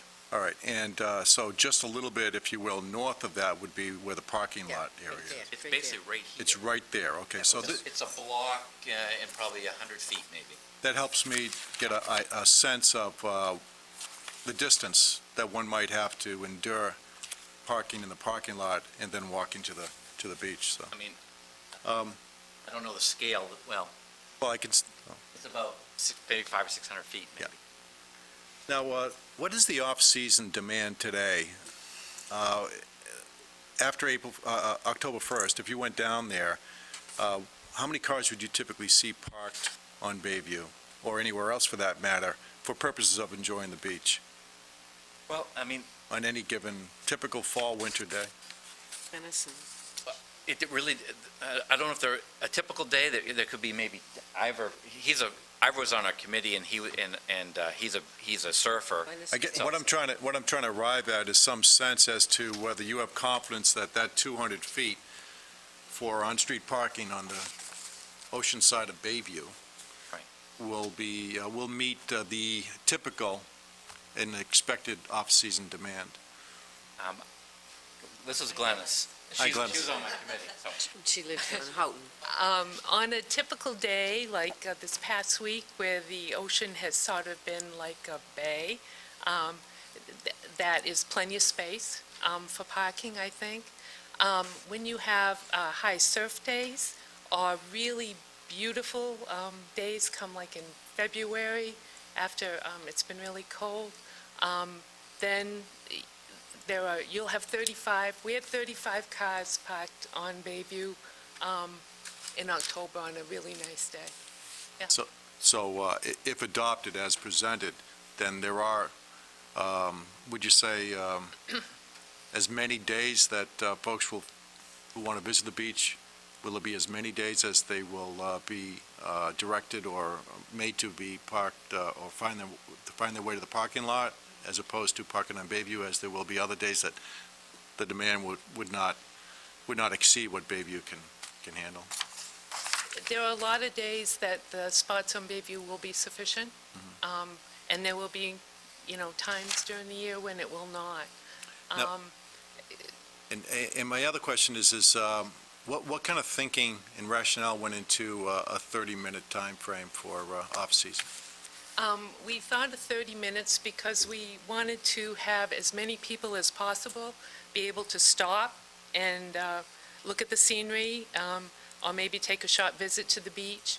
And when we have long-term parking in that area, people are sometimes there for 2 hours, 3 hours, and so people who just want to stop quickly and have a lunch or get out for a walk aren't able to do that. So that is an impact. Okay. And I think I heard Councilor Roy also suggested, you also talk about maybe offering greater opportunity for more people to enjoy that 30 minutes plus or minus? Yes, Is that because some of if the you're there for 30 minutes or so, you're going to be coming and going. Might have some turnover? So there'll be more turnover, whereas if we have long-term parking there, if you're going to stay in the beach, for 2 hours, you want to walk your dog way up to the river or whatever, you're going to be taking a parking spot even today, where there is no restriction. And on a really nice day at this time of year, or a high surf day, there's no opportunity for people for short-term parking. There's, long-term parking all the way down the street. Did you go into, this might be the engineering piece that you rightfully said that's really not your charge, but I'm just curious, really you're going to have two different parking, you're suggesting two different parking ordinances essentially, one off-season, one on-season. So is it just simply putting up a sign that says drop off between on-season and 30-minute parking off-season? And you find, you have confidence there'll be relatively good compliance with that? We'd like to try it. Right, okay. All right. I have maybe some summary comments later on, but thank you, Madam Chair. Any other questions, Councilor Alquist? Recommendation number one, the creative 5-minute drop-off zone, would you point that out there? Yeah. How many vehicles will that, Approximately 10. I mean, so there's approximately 10? the scale's 200 feet, which is that block. If you look at the scale below, it's a 200-foot. So at 20 feet of space, that's 10 spots. But just for the drop-off though, Jeff, I mean, Well, right. Well, the drop-off is going to be, it's parking in the off-season, but in the summer, it's going to be, that same area is going to be a drop-off Yeah, zone. so it'd be the same for either one, Right. basically, right? So it's 200 feet, which we calculated it under the zoning ordinance around 10 cars. Okay, good.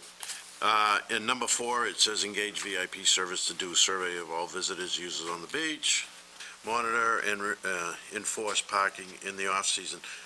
And this is probably to the manager. Do the VIPs have authority to enforce parking rules and regulations, write tickets, call? I believe they do in certain cases, yes. Okay, Yes.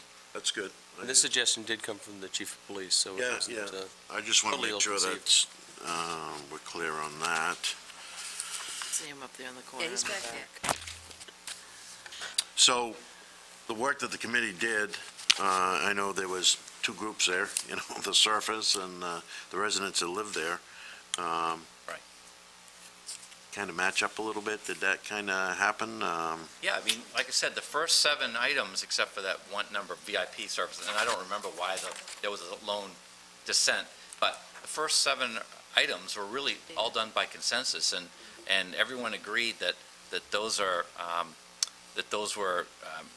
the recommendations that really that we'd like to see happen. It only, number 8 and 9, as you can see, just by reading them, that's where sort of the rubber hits the pavement. Right. Those are the more controversial ones, and that did split, we saved them for the last because we knew that was going to split the committee. There was no way we were going to get a 7-0 vote or do those by consensus. Probably just like I don't think the council would probably be able to pass that by consensus either. It's just there's too many competing. It's one of those, no matter what you do, there's two opposing views of no parking anytime and parking all the time. And so wherever you try to reach anything in the middle, both sides are unhappy.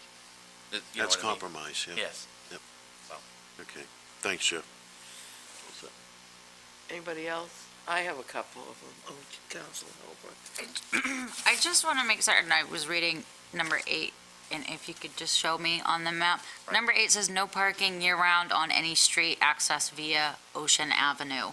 So Ocean is the road that comes, That's basically starting here. okay. Ocean, so that was a way of limiting, rather than saying the Higgins Beach area, because we couldn't define what is the Higgins Beach area. Okay. Because people park on Acorn Lane to go to Higgins Beach. People were parking up by Piper Shores to go to Higgins Beach. So we had to sort of define where do we want the no parking and where do we want this ordinance to apply? So we basically said any streets that access via Ocean Avenue, which is every street, that's the only way you can get to Higgins Beach is you have to use Ocean Avenue as a public road. So that was our legalistic way of probably, maybe too legalistic, of trying to isolate it to basically the Higgins Beach community, which is Needs to use this whole area, which is the only way you can access the beach by car, is by Ocean Went Avenue. down through Ocean Avenue. My other, it's just a comment really more than anything. I had somebody point out to me, just to kind of be careful what you wish for. I had a tradesman to try to park down there and find a place to park. I mean, it's a very congested area, so, a lot of these places may only have one parking space. So if you're there for, you say, no heat, and you need to park, where are you going to park to provide that? So just to be a little careful of what you wish for, too, sometimes. So. Councilor Rockwas, I think you had another comment. I didn't understand what she just said, first of all. Could you just try that again? You can't park on any road because there's no parking. Where is a commercial tradesman going to park? Coming to service your house. Coming to service your house. All right, good, thanks. The question I had, Jeff, Higgins Beach Inn up there? Right. So you say that's about 200 feet? No, 400 feet? Yeah, I was going to say this. Well, I was looking at that scale, and it looks to me like it's probably closer to 600 or 700 feet. Yeah, right? I thought it was like 500 or 600 feet. But again, I didn't scale it off. Yeah, no, it is a scale down there. Okay. What's it? Okay, I had a couple questions. One is, for the manager, on the item on 9 about those parking spaces by the Higgins Beach Inn, is that town property? Is that a roadway with some parking spaces in it? Is it the road right-of-way? Yes. Where the parking spaces exist is within the legal right-of-way of Greenwood Avenue. And how would you see this different to the agreement that we just did, and this is just a question, that we just did regarding the, down at the co-op, where we didn't have any specific parking places for a private business? Yeah, I believe you're referring to the parking lease agreement with owners of the Pine Point Co-op. You're right. The difference in that case, those are non-exclusive use. They have access up to 25 spaces without any specific spaces identified for their use, kind of catch as you can, if you will. Really, the difference here is they are proximate and so convenient to the inn being certainly the only commercial use that I'm aware of in the area. And I must admit, I was the one that really encouraged the committee to give some thought and to provide some guidance and advice to the council, really because this use of these spaces has occurred for decades, as far as I'm aware, with no formal approval on the part of the town. So am I to understand now, if a person went to the beach, they could park in those and not utilize the inn at all? That's perfectly legal at this point. I would say yes. The attorney for the Higgins Beach Inn might disagree with me, but Okay. yes. I'm just trying to In fact, clarify the situation. I've done it personally, and I've not been towed, so. Carol, originally that recommendation said for a nominal fee. And when we did not include it in our initial recommendations, but was requested by the manager to make a committee stand on it, the words for a nominal fee were eliminated from the recommendation. Because I did present, the concern and the issue about the co-op. Right. And I am concerned about consistency in our If I could just follow up on that, if there's one item that I will be coming back to you with, it will be this item. We just need to sort it out and once and for all rectify whether that's legitimate and appropriate use and how we're going to formalize that understanding. Okay. And I guess my other issue would be just a clarification about the drop-off in the summer. If we're talking 10 cars could possibly pull off for a drop-off, are we waiting for an accident to happen by doing that? In other words, if everybody decides to leave at the same time, pull out, they've dropped their stuff off, 10 seems like a lot for, for a limited amount of space to be having people getting stuff out of the car. Well, again, all of that. It originally started as just a couple of drop-off spaces past the ramp, but then, and that's how that recommendation first started, but then what happened was we passed item number 8, of which we were going to expand that into parking areas in the off-season. So those sort of became enmeshed, and it became, well, let's leave it up to the engineers as to what's the best way to create a drop-off area, what's the best way to provide parking that's safe for pedestrians, the bicyclists, the kids, everyone dropping off and using it. Which side should the sidewalk be on, the road side or the beach side? We decided, that's not our expertise area, so that's why we said it should be engineered by a safety engineer that knows how to create space that's safe for everybody to load up their car. But what's happening now is really untenable, because they're stopping where the stairs are and where the ramp is, where this town has narrowed that and put it in a sidewalk, and there's no place to get around that car without going on the lawn. And so what happens is the cars are backing up all the way up Ocean Avenue because one car is trying to load up their chairs and put their strollers in the car. So what we're trying to do is create some sort of efficient, safe place for people to drop off their equipment so they don't have to walk 600 feet from the parking area, with all this stuff, and drop it off and then go back and park the car if they want, or just go and pick up the people. So it's an engineering issue. I'll just remind the council, this past year, this council actually imposed a no parking restriction on, I believe is approximately 600 feet of Bayview from Ocean Avenue. Right. In that direction. So what Jeff is referring to is happening against the rules, if you will. And I think this recommendation, as I recall, is as much has to do with a recognition that it's going to happen, that we would be better off designing for it and providing for it to be done safely. It's going to happen. We know that. That behavior is not going to stop. Yeah, we're just not going to have full-time police patrol down there to monitor it. So that's really what we're trying to accomplish. Thank you. Anybody else with questions or comments? Well, just to comment to yours, certainly those folks of us, I being one, in the minority on that issue,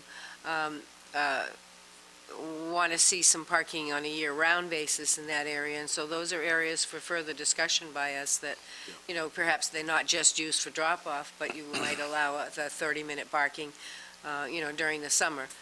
And again, that all depends on our further discussion as we Right. bring it forward from where, its next step.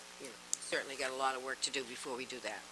Okay, and did you have something you wanted to add, Mike? Well, I guess this would be time, we're done for the most part. Right. Okay, so, We're not really done. no, I mean, on This is this going to item. go on for quite a while, Sure. yeah. Well, I think it's important that folks out there know where I stand on some of these recommendations. I mean, the vast majority of them, with further discussion and understanding, I don't have strong opposition to. But I will say that your last recommendation about the spaces for the Higgins Beach Inn, and maybe in the near future, I'll find ways to see it in a different manner. But recently, the town finalized some pretty intense negotiations with Fisherman's Co-op down at Pine Point, so as to allow them to use 25 parking spaces. And much to the credit of the owners of Fisherman's Co-op and town staff, that agreement was reached. I don't see too much difference here. I see X amount of spaces.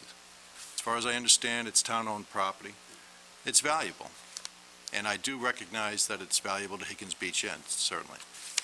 So I would prefer that if we go in that direction of taking those spaces and having Higgins Beach Inn possibly be the benefactor of those spaces, I would like to see similar negotiations take place between the town and the owners of Higgins Beach Inn.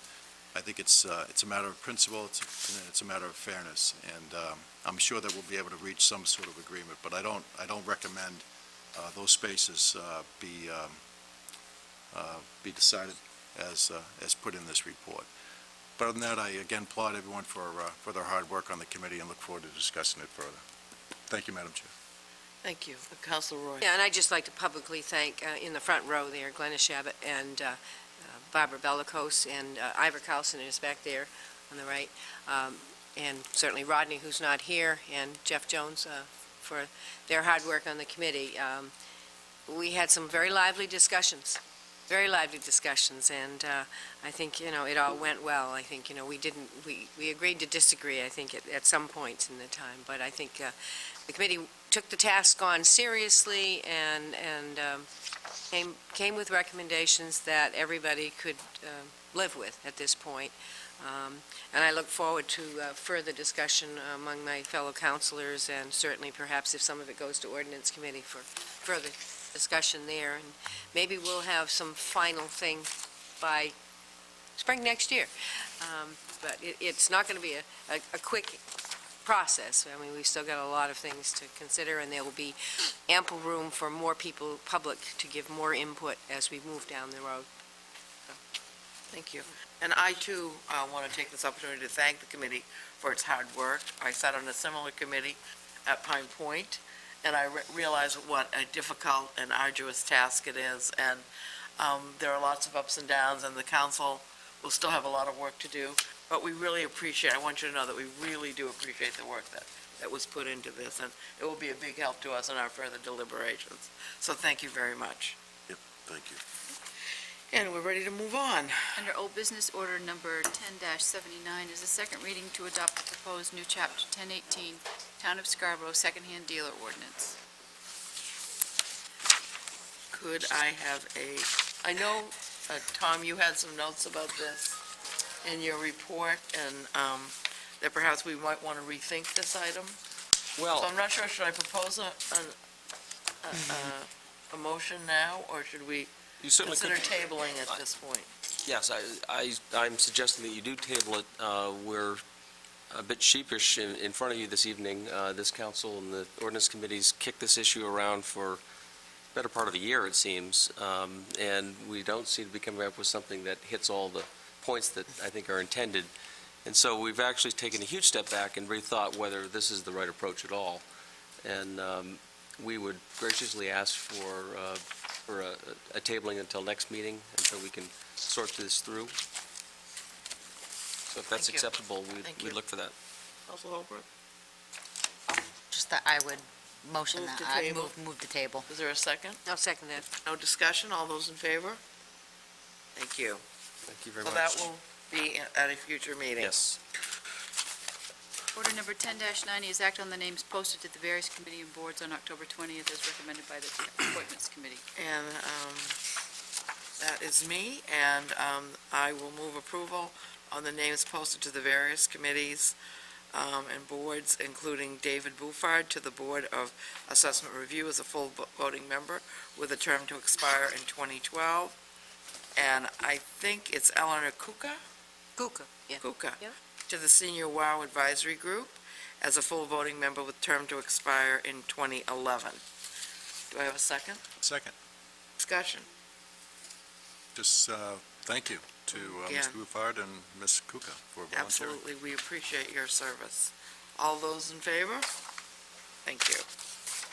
Under new business, order number 10-91 is the first reading and refer to the planning board the proposed amendments to Chapter 405, the Scarborough zoning ordinance, Section 20, subsection D, space and bulk regulations. And I'm going to turn this over to the I'll attempt manager. to introduce what's before you in this order. Some of it was mentioned earlier, but this really came out of thoughtful conversation at the CPIC committee.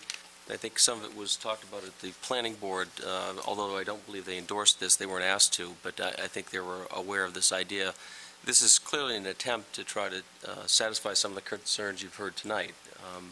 The BOR zone, as it's currently written, does allow up to 75 feet, or approximately 6 stories, and that certainly is daunting to some, and I can understand why. This amendment intends to add a simple amendment to the standards, but nevertheless a very important one. And there's actual text provided for you, but essentially it limits the maximum height in the BR zone in the following way. It says, current reading is 6 stories or 75 feet, whichever is less. New text would read, except that any portion of a building located within 150 feet of a residential district shall be limited to 35 feet in height. Effectively, that's a 2-story building. So the suggestion is, should the council wish to further consider this, this is certainly an option for you. You've held a public hearing on the zone change. This would then go through the process, and we could have them catch up and run parallel, if you will, so you're considering both actions at the same time. In fact, you shouldn't be considering the change of zone map until you're satisfied with the zone standards. I would agree.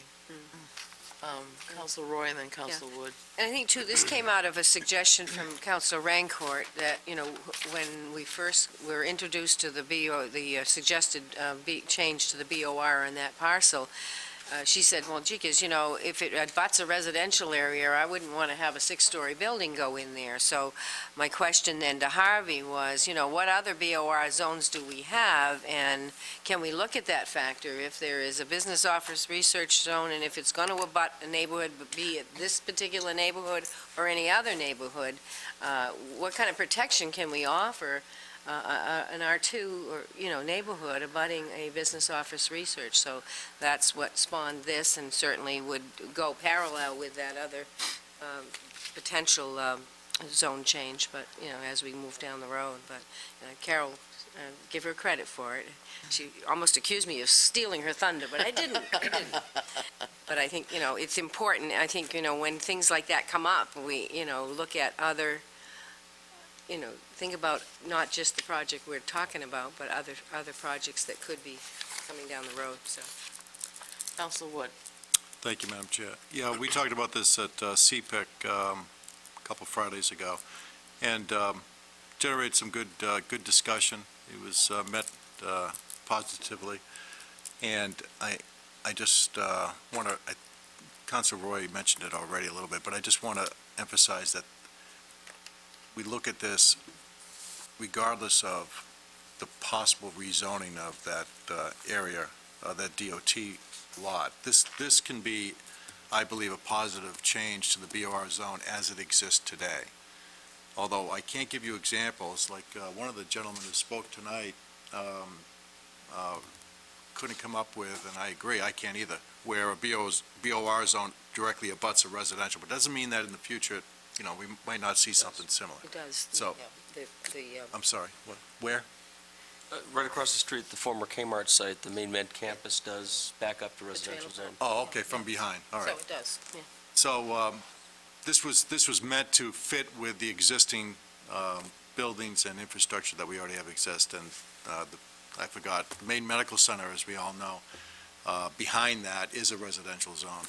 Isn't it a contract zone back there? Oh, next door it's a contract zone. But regardless, this can work outside of the DOT piece of property, so I think it's a Some of positive that might change. actually be behind Maine Medical, too. Not sure. Okay. Counsel Holbrook. I just had a question about, if I'm taking this as literally as it's written, at 150 feet of a residential district, it should be limited to 35 feet. But once you hit 151 feet, you can be 6 stories. Right. I guess is That's correct. kind of, I'm wondering if maybe it wouldn't be beneficial to word it a little differently as far as the setback goes, if maybe it had more to do with height versus setback. If it is so tall, it should, I know we've done that in the past for other stuff, Stepped approach? Well, I just want to make sure, this isn't referring to setback. It's simply a standard, the measurement indicates what standard you need to build to. It does not address the issue of setback. Oh. I'm not sure if I'm making myself clear. And certainly the height restriction would, the need for parking would limit the height, depending on the space that's available. I mean, certainly if you look at this particular one that we were looking at earlier tonight, there wouldn't be enough footprint for the parking for a 6-story. I think what I'm thinking, and you correct me if I'm wrong, please. If we had a large lot of 20 acres, and the building was way over on only one corner, and it was 5,000 feet or whatever from the residential zone, then this would not kick in, because it's not within 100, the building is not within 150 feet of the residential zone, because it says building. So it would only kick in, this would kick in if it was within 100, where the building was going to go was within 150 feet of the residential zone. That's how I'm reading it. I believe you're correct. I was just wondering if we should do it versus, percentage of height of the building is all. Okay. Does anyone want to make a motion on this? Oh, yeah. What are we on, 10-90, right? No. 1091. 1091. I'll move approval of order number 10-91. Second. Is there a second? Okay, now we can actually be just with questions. We can now discuss. So, I'm sorry. go ahead. The only potential problem, and I can't go into great detail, I'm sure our planning department can, but is that when you start exploring such creative and innovative ways to maybe do a stepped approach, X amount of feet setback, X height, and so on and so forth, you might get into an area where that application or that amendment can't fit the present BOR zone, the structures that already exist in the present BOR zone. So really, the best you would be able to offer, in my opinion, would be any future development in the BOR zone would meet the new standards. So in other words, you don't want to make them non-conforming. Well, I'm just saying, CPIC's effort was an effort to try to amend the BOR zone that was sensitive to the height comment as it impacts visually a residential zone, yet does not put other structures in other BOR zones in town out of compliance. Right. Yeah, that's what I'm hearing. In other words, yeah. Anybody have any other comment? I'm not sure I'm ready to vote on this tonight. I know it's only first reading, but I somehow I want people to understand that if it's a first reading, it doesn't mean it's a done deal. So if we do pass this tonight, it still has to go to the planning board, and we still have a second reading. We can have a workshop in between, we can do a lot of things for discussion. So I don't want people to think we're hurrying this. I am almost not sure, but we got the cart before the horse in terms of this whole larger issue. But, so those are my thoughts right now. It's just a little difficult. Council Wood? Yes, I don't think, well, I certainly would not be disappointed if we even tabled this, because let's be honest, we all know that it's before us because it came from the discussions of the DOT property. Right. Another visual that might help us all, myself included, is maybe a profile view of a streetscape, of a typical 2.5-story home, a tree or two, sidewalk, street, 150 feet, 2 stories and then maybe 6, to get kind of some sense of scale as to what this might mean, as opposed to just seeing it on paper. We might ask staff to be able to put together something like that for us, Especially for those of us who are spatially challenged. It's not easy. I mean, we look at that map that's still up there for Higgins Beach, and 150 feet is less than that, 200-foot line, that red line that we've been talking about?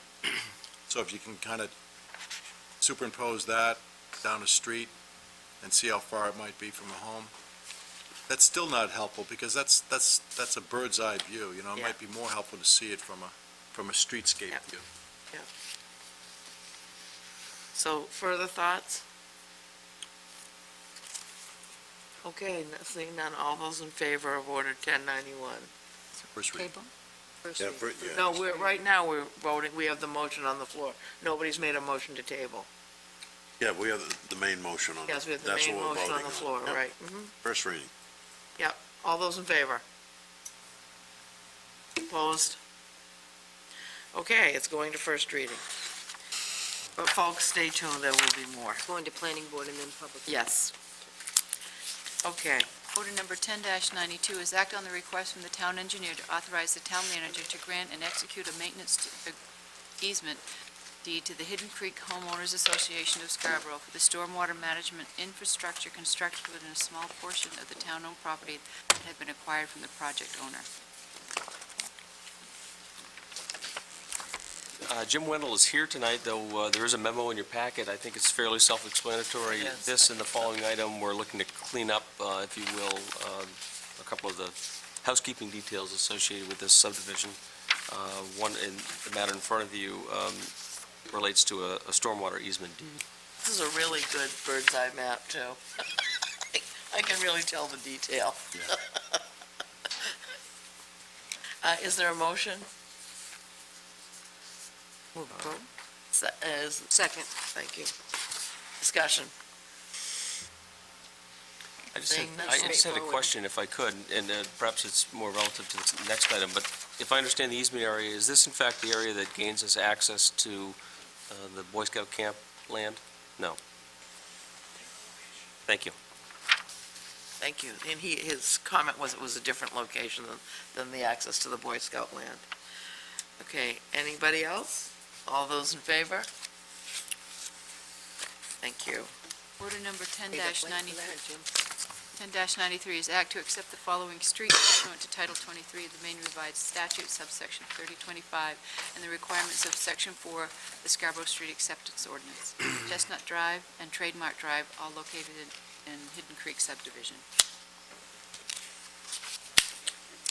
Again, it's another housekeeping matter, looking to close up the final loopholes, if you will, related to the Hidden Creek subdivision.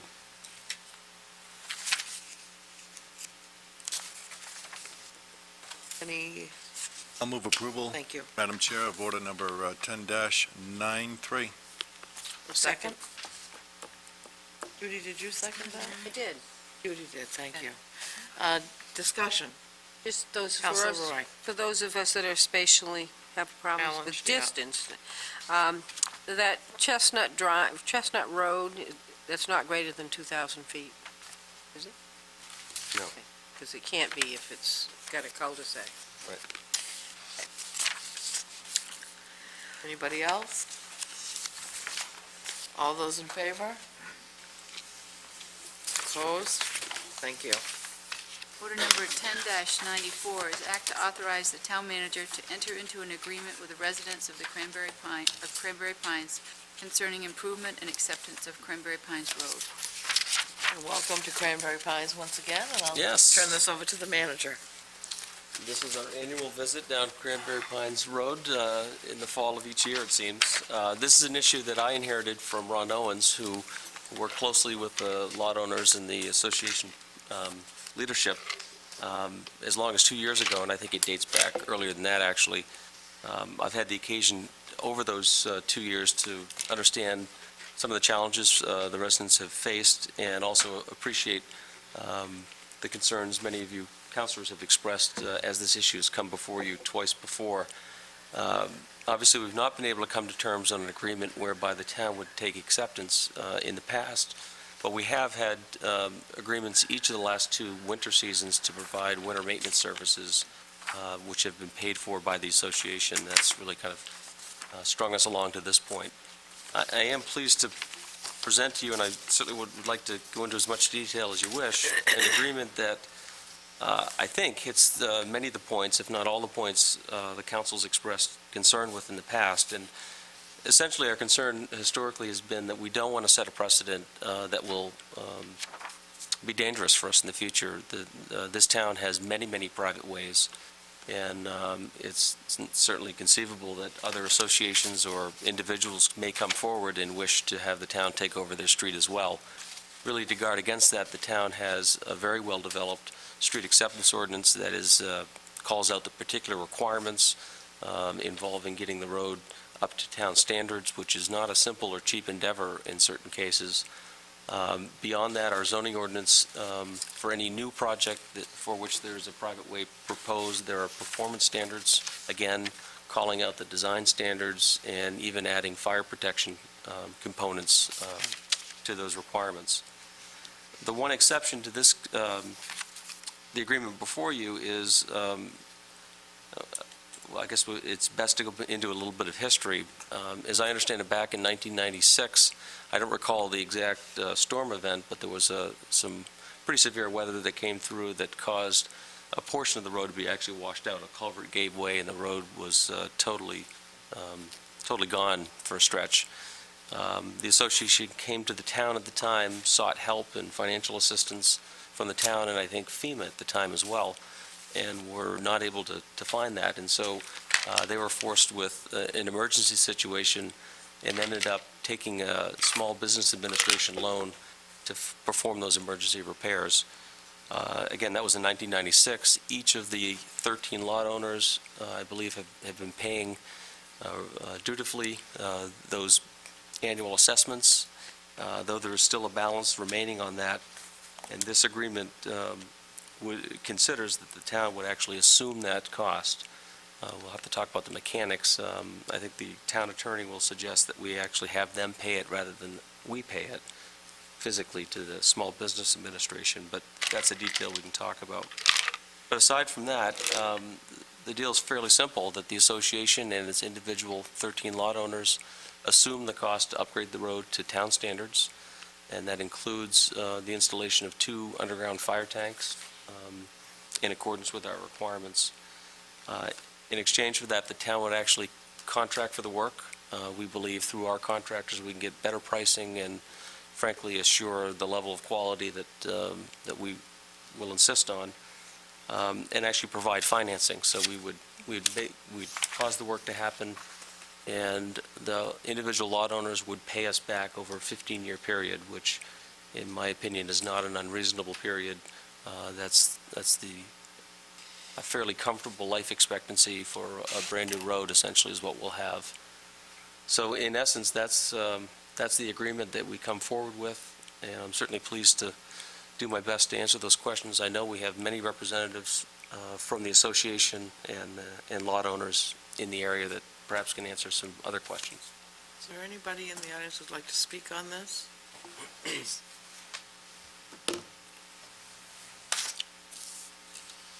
Thank you very much. I'm Peter Weston from 12 Cranberry Pines. I wrote up a little history. It's in your packet. I'll answer any questions on anything on that. I won't bother to go through it in detail. I don't want to waste your time with that. Other than to say that basically this all came about because 30 years ago, when this development was put in, the person who did the development went bankrupt and didn't finish the road. And so the people living there who bought homes ended up with a road that did not meet town standards even back then. So they have tried to work through this over the years. I think they've actually approached the town a number of times on this. In that 30 years, the residents have paid for plowing the road, for mowing the roadsides, for sanding in the winter, for cutting brush along the sides, keeping it cut back, and we've paid for the maintenance of the road. And then for the last 14 years, we've been paying on this loan. We've actually paid a total of $47,000 principal and interest on this loan, plus the $7,000 that was spent out of the treasury that they had at the time. So you see, we've spent a lot of money on this road, while at the same time, during that 30 years, we have paid full taxes to the town of Scarborough. So we've been kind of hit a double whammy. We're having to take care of our own road at fairly, right now, it's $1,000 a year is the dues for the each homeowner in the association. We're projecting if we don't do this agreement with the town, that's going to go up significantly. If we don't do this agreement with the town, somehow we got to come up with the money to do this road work ourselves. I don't know how we'd ever get a loan with no assets to show for it. I mean, I don't think too many banks are going to loan you money against the deed of a road. So we're in kind of a rock and a hard place and really looking for the town people to help. And you guys have been helpful in the past in understanding, and I really appreciate the people in the town. I know Tom and Mike have all been really helpful to us. I guess that's all I have to say. If I answer any questions. Anyone else wish to speak on this? Okay, I will entertain a motion. Oh, go right ahead.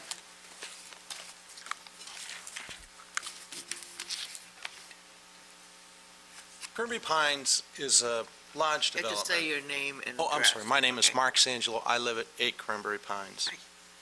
There's 130 acres. There's 13 homes. Each home has 10 acres, and it has covenants in it that keep it from being subdivided. It's a very natural habitat. It's very green. The residents there, are mindful that there's a lot of wildlife. And, it's been a nice place to live. But unfortunately, through the period of time, through the years since the development, the road's given out a couple times, and everyone's had to chip in to maintain the road and rebuild the road a couple times. What we're asking is for some assistance from the town to help us subsidize the cost of the road. We've handled it for, I've been there, I think, 17 years. So it's been a great burden to us as a small community. In hopes that the town sees the struggle that we've maintained on our own and have had to maintain the road and put it back together again. We are in hopes of soliciting your help and financially helping us put it back together. Well, one of the things I do want to say is I understand, the cost is great, but, we're not developers and we're not doing this potentially for a profit. We're not building a road, we're not selling off an asset after we're done, so it's not like we can put it into the cost of a deal that we're going to sell.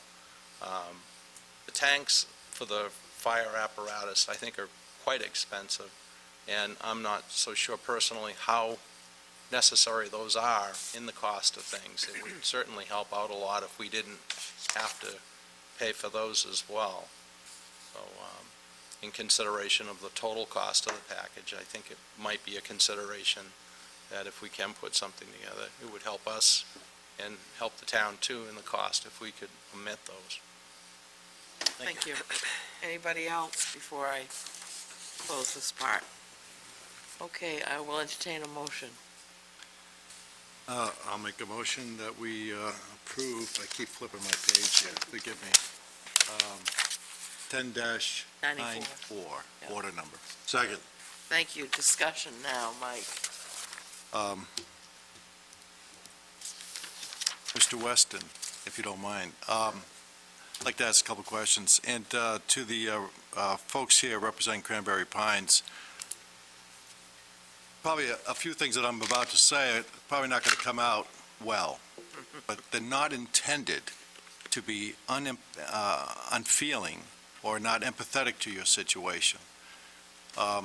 I think that over the last couple of years, in our discussions about how to help you maintain your road, at least during the winter, I hope that you know that that we've all been, I think, sympathetic and want to do what we can.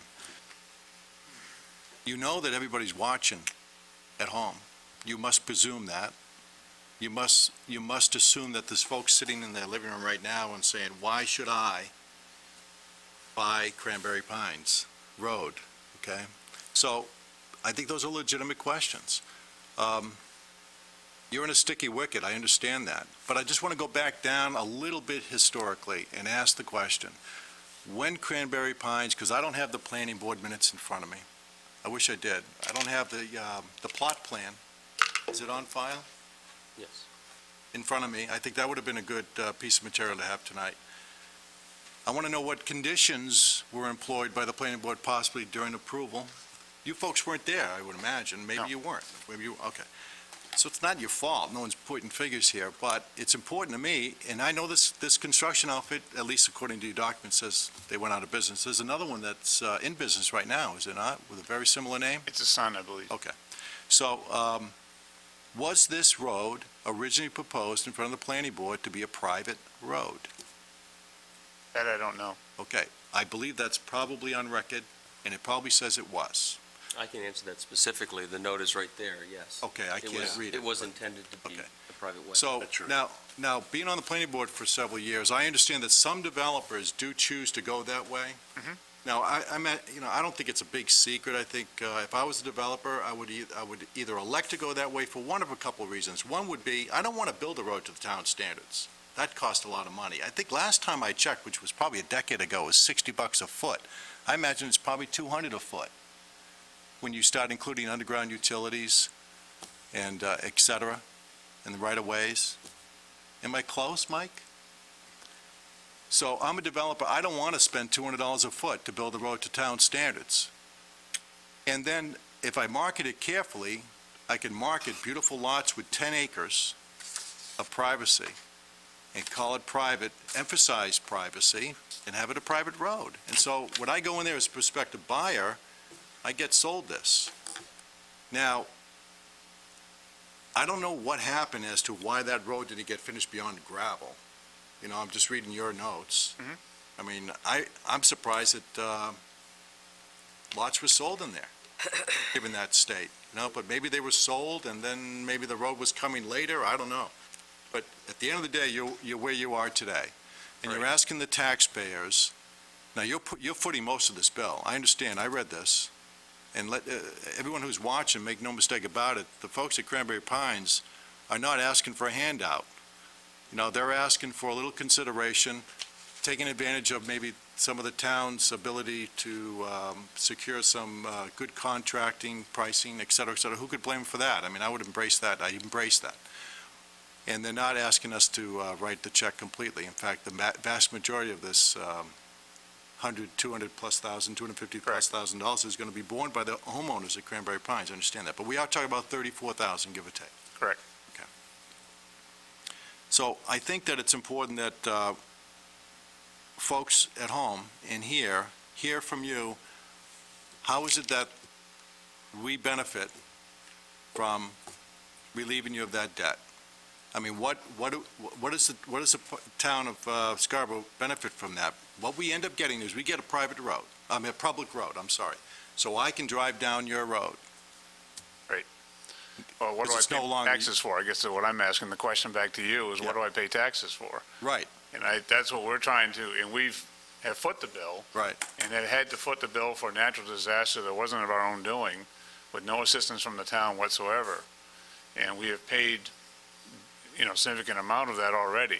That's why I That's believe, what we're trying to look, and to be honest with you, Councilman Wood, is that in trying to negotiate this deal with the town, I gotta keep in mind, I got people on this road who are retired. We don't have big bank accounts. And the number was just getting up there after we've added in the hydrants this last time. I was afraid we wouldn't be able to get the deal done because the number of the price is gonna be high enough that. Mr. Weston, let me just interrupt you. You have a fan over here. I understand, but I All just. right, so all I'm saying is that I understand you've been paying taxes, and with a 10-acre piece of property, you're probably paying more than I am on my 2 acres, okay? And I don't believe a developer in their right mind is going to build a development like that again as far as private road goes. Right. It's really not a good idea. No, agreed. And whether you're 13 homes or 1,300 homes, you deserve to have a quality of life and a standard of living that we all enjoy from paying our taxes. So, I can easily wrap my arms around this, and I applaud Mr. Hall and others who have helped, get us this far. But it becomes a public road. Can I turn down that road and enjoy what is now a public road? I mean, how can I enjoy that area? Is there a pull-off area? Is there an area set aside for maybe some conservation? Is there some open space opportunities? Is there anything there that me, as the general public, might be able to say to the audience at home, hey, this is worth the investment? There is no set-aside land, per se, that was part of the development that was separate land, no. Okay. It does, there are easements off of this that came to light this week, actually, that does give access to the town land over by the Boy Scout land. Is that something you can point to using this map? Actually, I'll no, yield but to it- Council Holbrook in just a second. Be on this end, right? Yes. On the far end. Right here. Yeah. Yep. Yeah. And there's I- one here. They're Okay. 30 Thank you very much. And they're 30-foot wide, and not wide enough for a road, but they will be a walking path like easement. Well, I think we should explore that, Mr. Weston, just a little bit, okay? I don't want you to feel that I'm holding you hostage in any way, shape, or form. But, maybe for good or bad, I'm just used to having these kinds of discussions with applicants from the planning board years, and they're never contentious, really. I don't remember them that way. I remember them as like, hey, let's work it out so it all benefits everybody. So, we have many developments. In fact, I hope Mr. Hall doesn't mind me mentioning, at the end of Saratoga Lane, there's no signage, there's no lights that say park here, but at the end of Saratoga Lane, there's a beautiful area of open space that has specifically been dedicated for the enjoyment of the public, not just the folks at Saratoga. Now, my guess is, there's not a whole lot. I thought it was by private. I'm sorry. Secret's out. There's not a whole lot of folks parking at the end of Saratoga enjoying that piece of property. So I'm not, please don't be fearful that Don't your head privacy down will be there. taken away. But I think this is an important piece of the discussion. And you do, again, everybody on Cranberry Pines, you have a fan over here. I want to get this behind us. And I think I think it's time that we do. And I yield to Councilor Holbrook, because I think she has some more questions for that. Go ahead. I was just, you stole my thunder, Mike. I didn't know it was going to go that way. I'm going to kind of reiterate some of what Mike said to you. I actually already knew you had that right-of-way there, because I have been actually personally taking a good hard look of where the town has property. That right-of-way goes to approximately a 40-acre parcel of town-owned property, which also interconnects to another parcel that we own jointly with the Boy Scouts, which is about 19 acres. So we're looking at a ballpark of 60 acres that could get opened up for some access. I'm not going to lie to you, that's the carrot for me. Yep. That's a deal or no deal for me, because I'm looking at this saying, realistically, you're not asking me, you're not asking this council, you're asking the citizens of this town, loan us this money and pay this money, which is the 35,000, to do our road. So the question remains, what are you going to do for them in return? And that's how I look at just about everything I look at in my paperwork, is what's the gain for the citizen? To me, that's a huge gain. That's a huge gain for the community to open up a parcel that's primarily landlocked right now. So that's just, again, my thoughts, my comments on it. As a standalone, to just do this as an outright, I don't know that I can really support it, because there's a lot of people right now that could say, geez, we're going to fix your road, but we need windows at our schools, and we got roads we need fixed now, and, there has to be something worth it for the citizens without us basically getting a ton of backlash. So that's just it for me, so. If I could just speak to that issue really quickly, I just sent around a fairly rudimentary map, but what I've shown in red, and this does not show the entirety of Cranberry Pines Road, it continues out off the bottom of the page, if you will, out to Broad Turn, but I showed this part of it so you could see its access and connectivity to other parcels. So what's shown in red is actually, as Mr. Weston spoke to, the backbone is the road itself, and the vast majority up until about the W, as I understand in Mr. Weston's name on that map, is improved. The final piece of it isn't built out to the property line, if you will, though the right-of-way exists.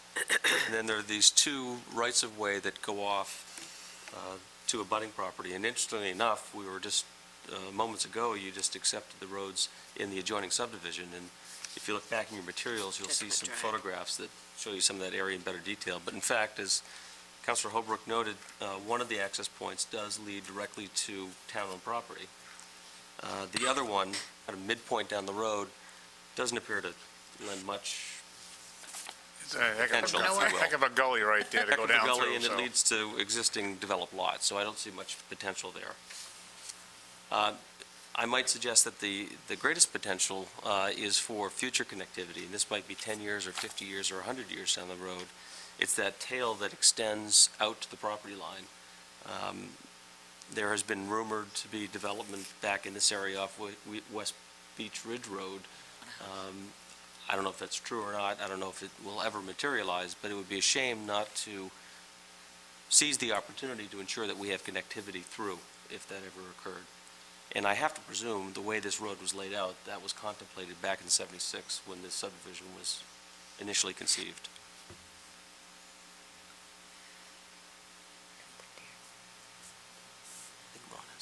Oh, sorry, I'm looking at the Oh, map. Counselor, I thought you dozed off there.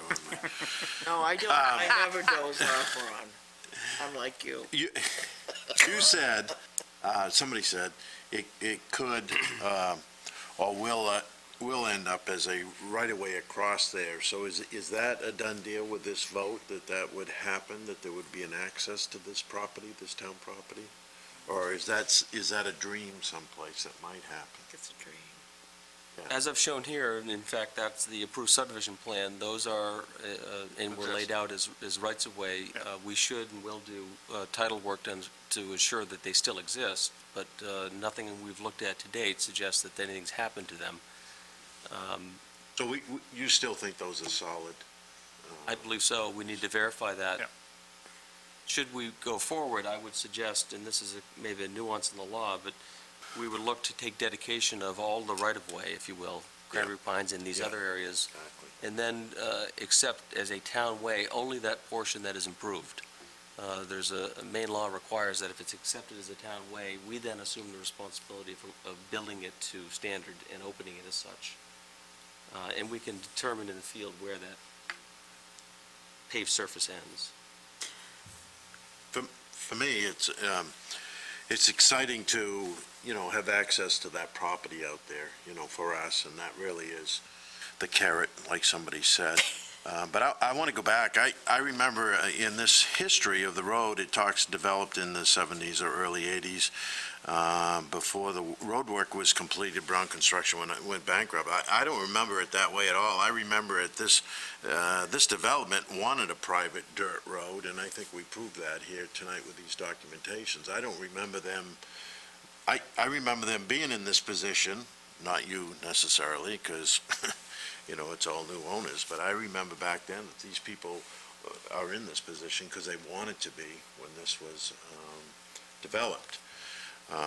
But having said that, I know a lot of people, Ron Owens certainly, and Tom have put a lot of work and energy in this. I've met with some of the residents, and I know this has been a very long, difficult road.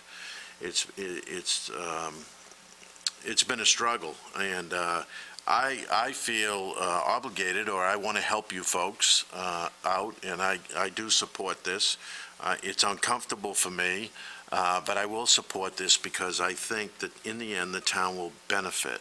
And certainly you folks are going to pick up the majority. You've put a great financial burden upon yourself to make this work, and I recognize this. I certainly don't want people to think who are watching that there's an opening here for all these private roads to come in here and cut some kind of deal with us. We're not talking about that at all. This is very unique. This is very different. And in my opinion, this needs to be done, and there's been a lot of discussions in the last 10 years that I know have been going on about this, but I worry about myself. I worry about the fire trucks going up there and the rescue units going up there to a very long, dirt road, and the safety and those kind of deals. As far as the fire tanks being put in there, I wholeheartedly support that, and I think that needs to be done. That's what we require, to have a road accepted, those holding tanks, and I think that that's a great idea, and we should stick by that if we're going to accept this. So I support this. I'm not all giddy about it, but certainly I think it needs to be done, and you folks have been through a lot, so let's get it done. Councilor Holbrook. I just had a question. Tom, do you need this, do we need to table this for you to finish ironing out the details and then come back to it at the next meeting? I would certainly like to be able to sit before you and speak definitively regarding the status of the right-of-way. And That's that good. clearly Yeah, I support has been articulated as an important feature. So I think we can accomplish that between now and your next meeting. So before we do that, though, I think there's some other questions. Yeah, thank you. Before you table it, I would support that too, by the way. So I'm pleased that it sounds like you have a very supportive council here. And maybe I see Mike Shaw here. When I look at this map here, what really, it appears that the right-of-way goes off, if you consider to our right east, that's the right-of-way, that short little stub that heads east? Yes. Thank you, Mr. Watson, right? Weston, I'm sorry. So, Mr. Weston, right there, when you move your finger up north, that's an improved road, right? No. No, it's not. That's not improved? This is 20 feet of woods. It's just a right-of-way. Just It's just a a right-of-way. right-of-way to the town. This is the road. Okay. This road goes All out right, to thank Broad you. Turn. So, where's They'll the, come out waving if it's not on. where's the pavement end, please? Pavement ends approximately right about here. Okay, and that's right away, and that's right. Just a right-of-way, and it will not be a road. It's only 30 feet wide. Okay. But it's not wide enough for a town road. Okay, so the right-of-way is 30.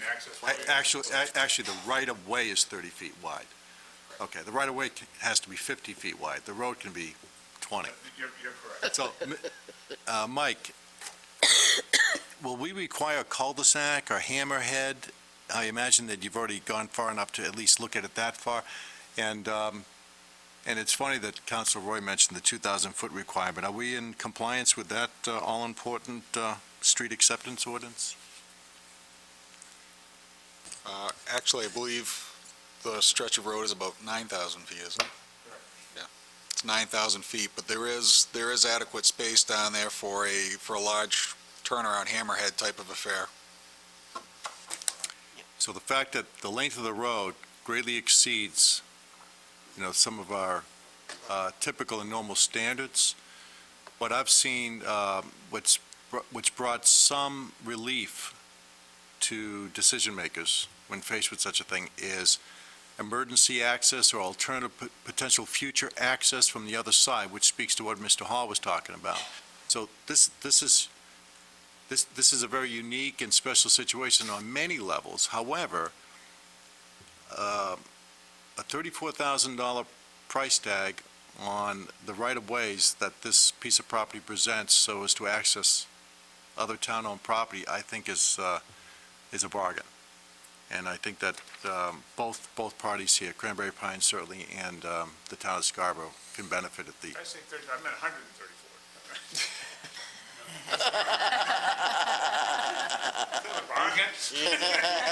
Who's got the gavel? I'm sorry. And to Council Alquist's point is, the fire tanks, I know I have my neighbor, but I live down the street just a little bit. And all of us on the poor side of Route 1, we all have tanks to hold water to put out our fires. Heaven forbid they ever happen, but they are a requirement. And unfortunately, we just wish we could go back in time, so I know you folks do more than anybody, where that developer was encumbered by, when they first make their first appearance before the planning board, often the question is this going to be a private or public road? And I think today most of them are public for obvious reasons, so. Anyway, so I'm glad that we're in a good position to help out, and thank you for your presentation and for your patience. I know you've been waiting a lot longer than just 2 years, but we're going to get this done, and I think it's a good buy for the citizens of Scarborough. Councilor Roy. Thank you all. I concur with a lot of things that were said. I've been sitting here, but I support moving forward on this. And certainly one of the other savings I think you're going to realize down the road, too, with the tanks in there, your insurance ratings. We've already checked, and there'll be no change. Really? You should have better ISO ratings. They should be giving you... Be a long time paying it off. You might want to check with Robbie Carson on that. He might give you Check some with State insight. Farm. No, But I do support moving forward on it, and I think, certainly if we, can, the right-of-way access would be really important, and I appreciate Jessica bringing it forward. Okay, is there a motion to table? Where's my order number? You want to do it? Motion to table. Is there a second? I'll second the motion. I assume that's due November 17th? Correct. Yes. That's one of the benefits for having no new members of the council. We don't have to educate anybody new. So there's no discussion. All those in favor? Thank you. So we'll be back here to finish up in 2 weeks. It'll be good. Order number 1095 is act on the request from the town clerk to certify the results of the municipal elections held on Tuesday, November 2nd, 2010. And I have a memo here. Yes, you do.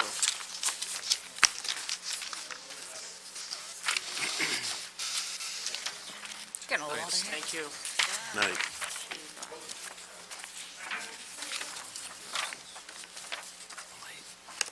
I'm going to slap you around. We won't make you read them, though, Tony. I'll be happy to read this. Presented for certification by the town council are the election results for the municipal elections that were held Tuesday, November 3rd. No, second, sorry. Should be November 2nd, well, hey.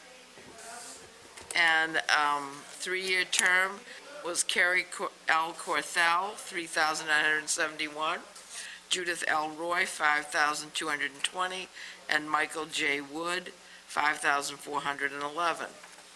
Special municipal election for council member to fill a vacancy created by the resignation of Sean S. Babine, term to expire in November 2011. These poor people are going to go through it all over again next year. James E. Benedict, 1453. Ivor R. Carlson, 2,071. And Richard J. Sullivan Jr., 3,863. Board of Education, William J. Armishaw, 3,846. John D. Cole, 4,958. And Amy B. Hardesty, 4,517. Trustee of the Scarborough Sanitary District, 3-year term with 2 seats. Both were winners. David J. Nelson, 6,856. And Herbert A. Waldron, 6,472.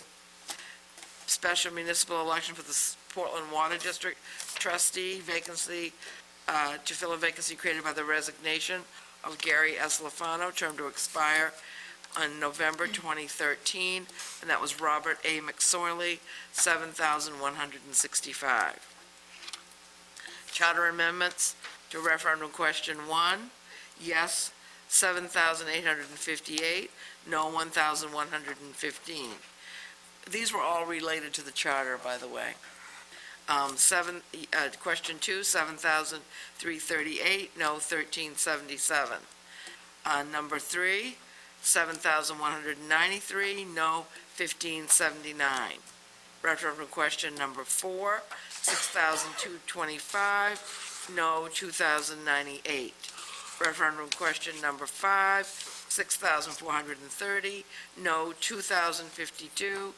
And referendum question number 6, 7,566, no, 1,038.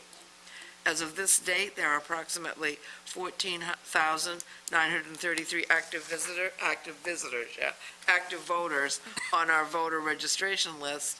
There were 9,569 people who cast ballots, of which 4,100 were absentees, issued with 3,955 of those being returned. Scarborough had a 64% voter turnout. And newly elected officials will be sworn in at the second town council meeting following the November 2nd election. So that means November 17th. And the winners are indicated with an asterisk, which I didn't comment on the asterisk. But congratulations to Mike and Judy, and Carrie, to you for running. We appreciate all active people who run, and to Richard Sullivan as the winner in the a one-year seat, and to John Cole and Amy Hardesty on the town council, and to Bud Waldron and David Nelson for the sanitary district, and Bob McSorley for the water district. So with that, I will entertain a motion. Move approval. Second. Discussion. Hit it. Real quick, I know it's late, but I want to congratulate Councilor Roy and Councilor Sullivan, certainly, and Mr. Cole, Mr. Hardesty, Mr. Nelson, Mr. Waldron, Mr. McSorley, and all the referendum questions. But I also want to say thank you for those that didn't realize success this election time. I think that certainly takes a lot of courage and a lot of sincere and genuine interest to put your name out there and to run for office. And although Ms. Cothell's in the audience, I want to particularly say thank you to Ms. Cothell and recognize that I truly appreciate having the opportunity to witness your courage. It's easy for me to understand why you chose Scarborough. It's easy for me to understand how soon you fell in love with the town. It's why we're all here and why we continue to choose to live here.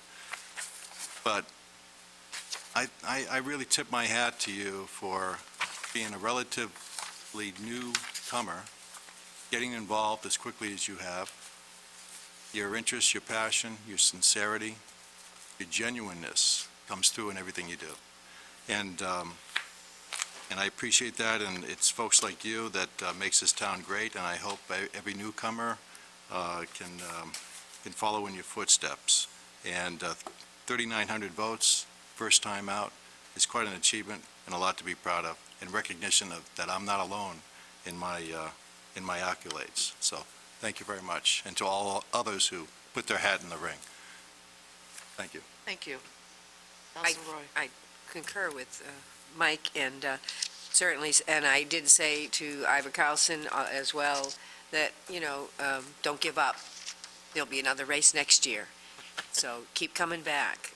I didn't win the first time, and I've lived here for a lot of years.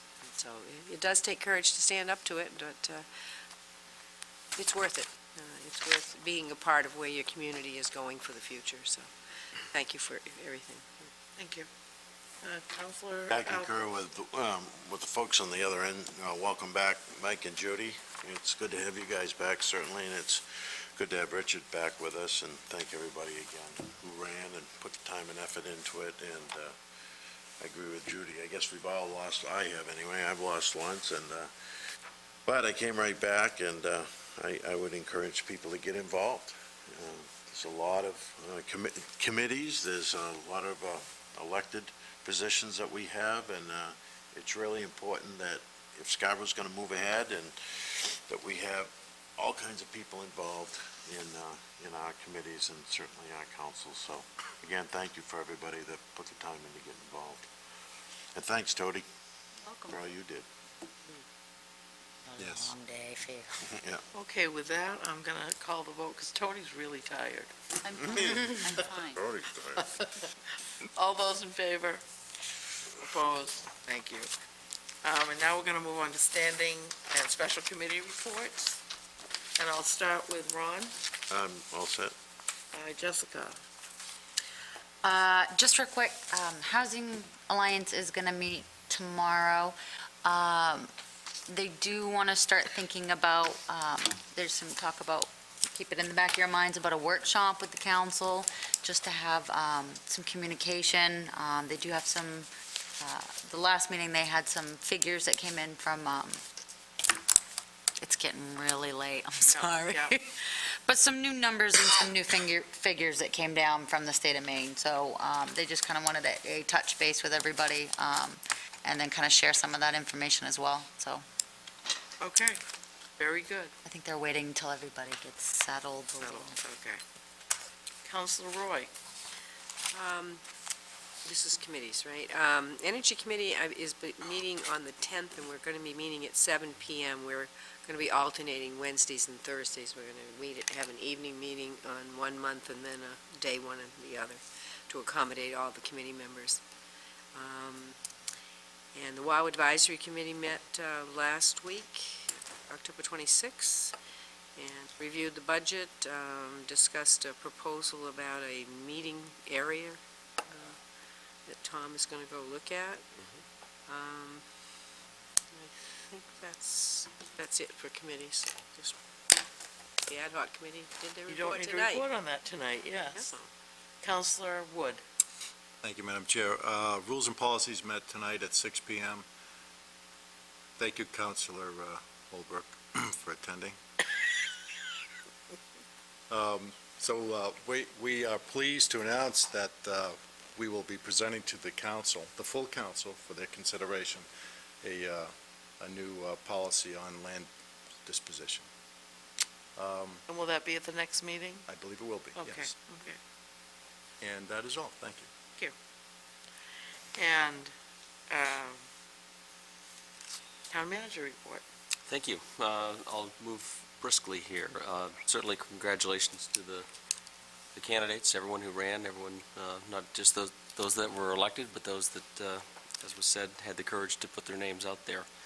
Certainly the voter turnout, I haven't seen statewide numbers, but I think as Scarborough typically does, we've exceeded with the 60% turnout, 64% turnout, so that's always great to see. Quick update on the Pine Point Pier. We had a pre-construction meeting last week with the contractor.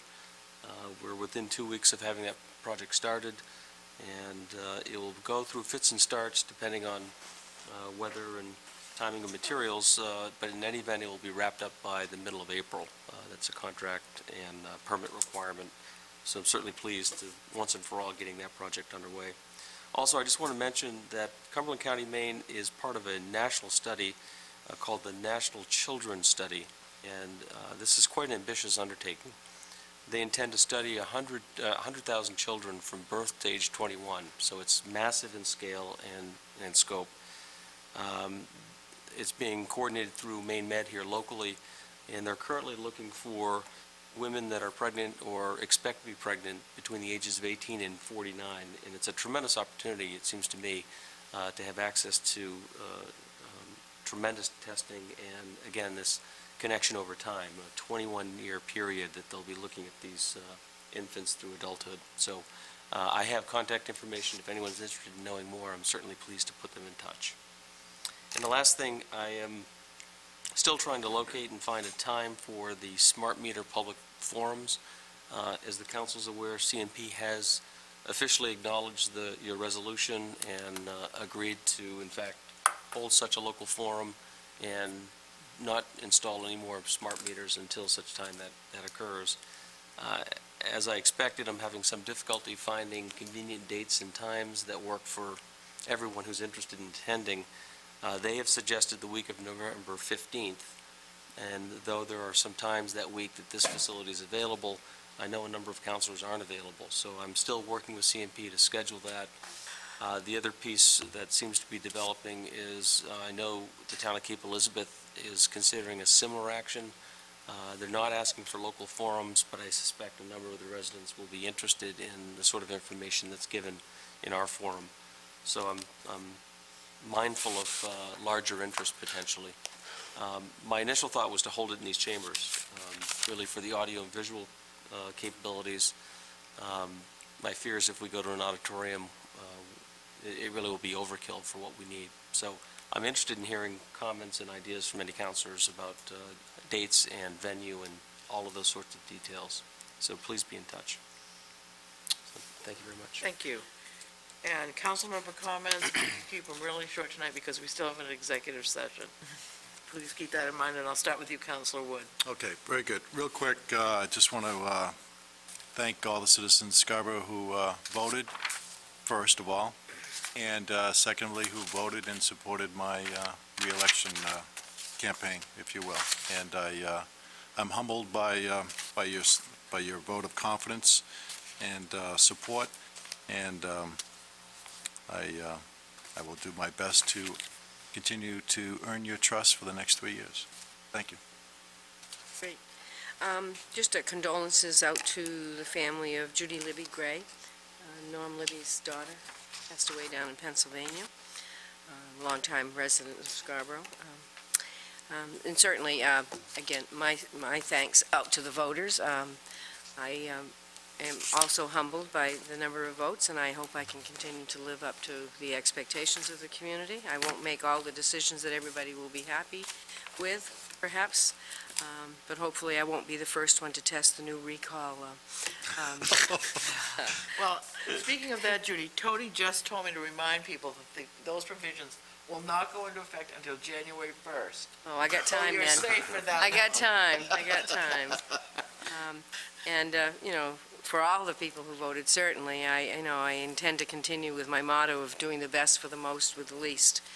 And this year is going to be really a test of that. So, the other thing, certainly the smart meters update, I just wanted to say thank you to Tom for keeping us updated, and Carol sending us, forwarding different things.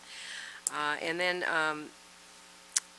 the one thing I wanted to mention on Carrie's behalf, somebody is being very, very helpful in picking up political signs. However, when people have the guts to run the first time, even if they lose, they usually have the guts to run a second time, and the signs are expensive. And so if there's somebody out there who's been kind enough to be picking them up, they should, in storing them somewhere, they should at least notify the candidate in some way so that they can collect them and store them, because the signs I used this year, I used 3 years ago, and some of them I used 7 years before that. So anyway, anybody that's been picking them up, particularly Carrie would like hers back. So, thank you. Thank you. Councilor Holbrook. Have a wonderful evening. Thank you. Councilor Alquist. Usually those signs, in the past, my signs, people who pick them up, they take them down to the town garage and they put them in back there. So I would suggest you look down there. That's usually what's happened in the past. I called down there today because there's another candidate looking for his signs, Yeah. and they didn't have anything down there. Usually the discussion we have is reminding people to take them down. You know? Yeah. I had gotten all of mine except one at the corner of Green Acres, and when I did my whole circuit and reached that point to pick up that last one, I looked, and all of them were gone from there, including mine. So. Well, you'll get them, Judy, I'm sure. I got all mine. Except for one. Except for one. Again, I just want to thank Brad for all of his service that he's that he's put into this town. That's terrific that we could honor him tonight, and again, I appreciate everything that he's done for us. So, thanks. Thank you, and I too want to thank all the voters for turning out. I'm proud to be a Scarborough person because we always have a high voter turnout. I want to say that I meant to give a report of the appointments committee, and if we could have a meeting, I have a nomination before us for the planning board, and I needed to check with Tony. If someone has put in an application a little more than a year ago, is that application still good? We should still have it on Okay, file. great, thank you. So if we could meet like quarter of, Before the next meeting? yeah, before the next meeting and get that, planning board. And then I think we're gonna have 2 openings there, I Yeah. think. Very important. Might be 3, I heard. I'm not sure. I don't know for sure. And also, I also had a comment, a suggestion from a citizen who actually is a former planning board member, who said, we have a lot of trouble getting people to serve on many of these really complicated committees. And she was wondering and recommended to me to bring before the council an idea that we get a couple of volunteers, recruiters, who would help us find people to at least talk to them about volunteering for any kind of committee, but they could kind of be the PR people to go out, get stories about different committees in the paper. She talked about how we do the things about public works, and we have something about the police department, but maybe we should do some stories about the different committees. And so her idea was maybe she would be willing to volunteer, and maybe she could get a couple of other people who might be willing, who like doing this kind of thing, and get us a nice roster of potential volunteers. So I thought that might be part of maybe attached either to the appointments committee as a little volunteer subcommittee or something, because we can use all the help we can get getting people. So that was a suggestion. And with that, I'm going to entertain a motion to adjourn to executive session. So moved. To discuss a personnel And this is matter? for personnel, you have to say Not to Second. return to the public. we are going to return for adjourning. We are. But you Oh, need we to are? say the MRSA, Mike. I'm sorry, I put my, By law, we have to say it.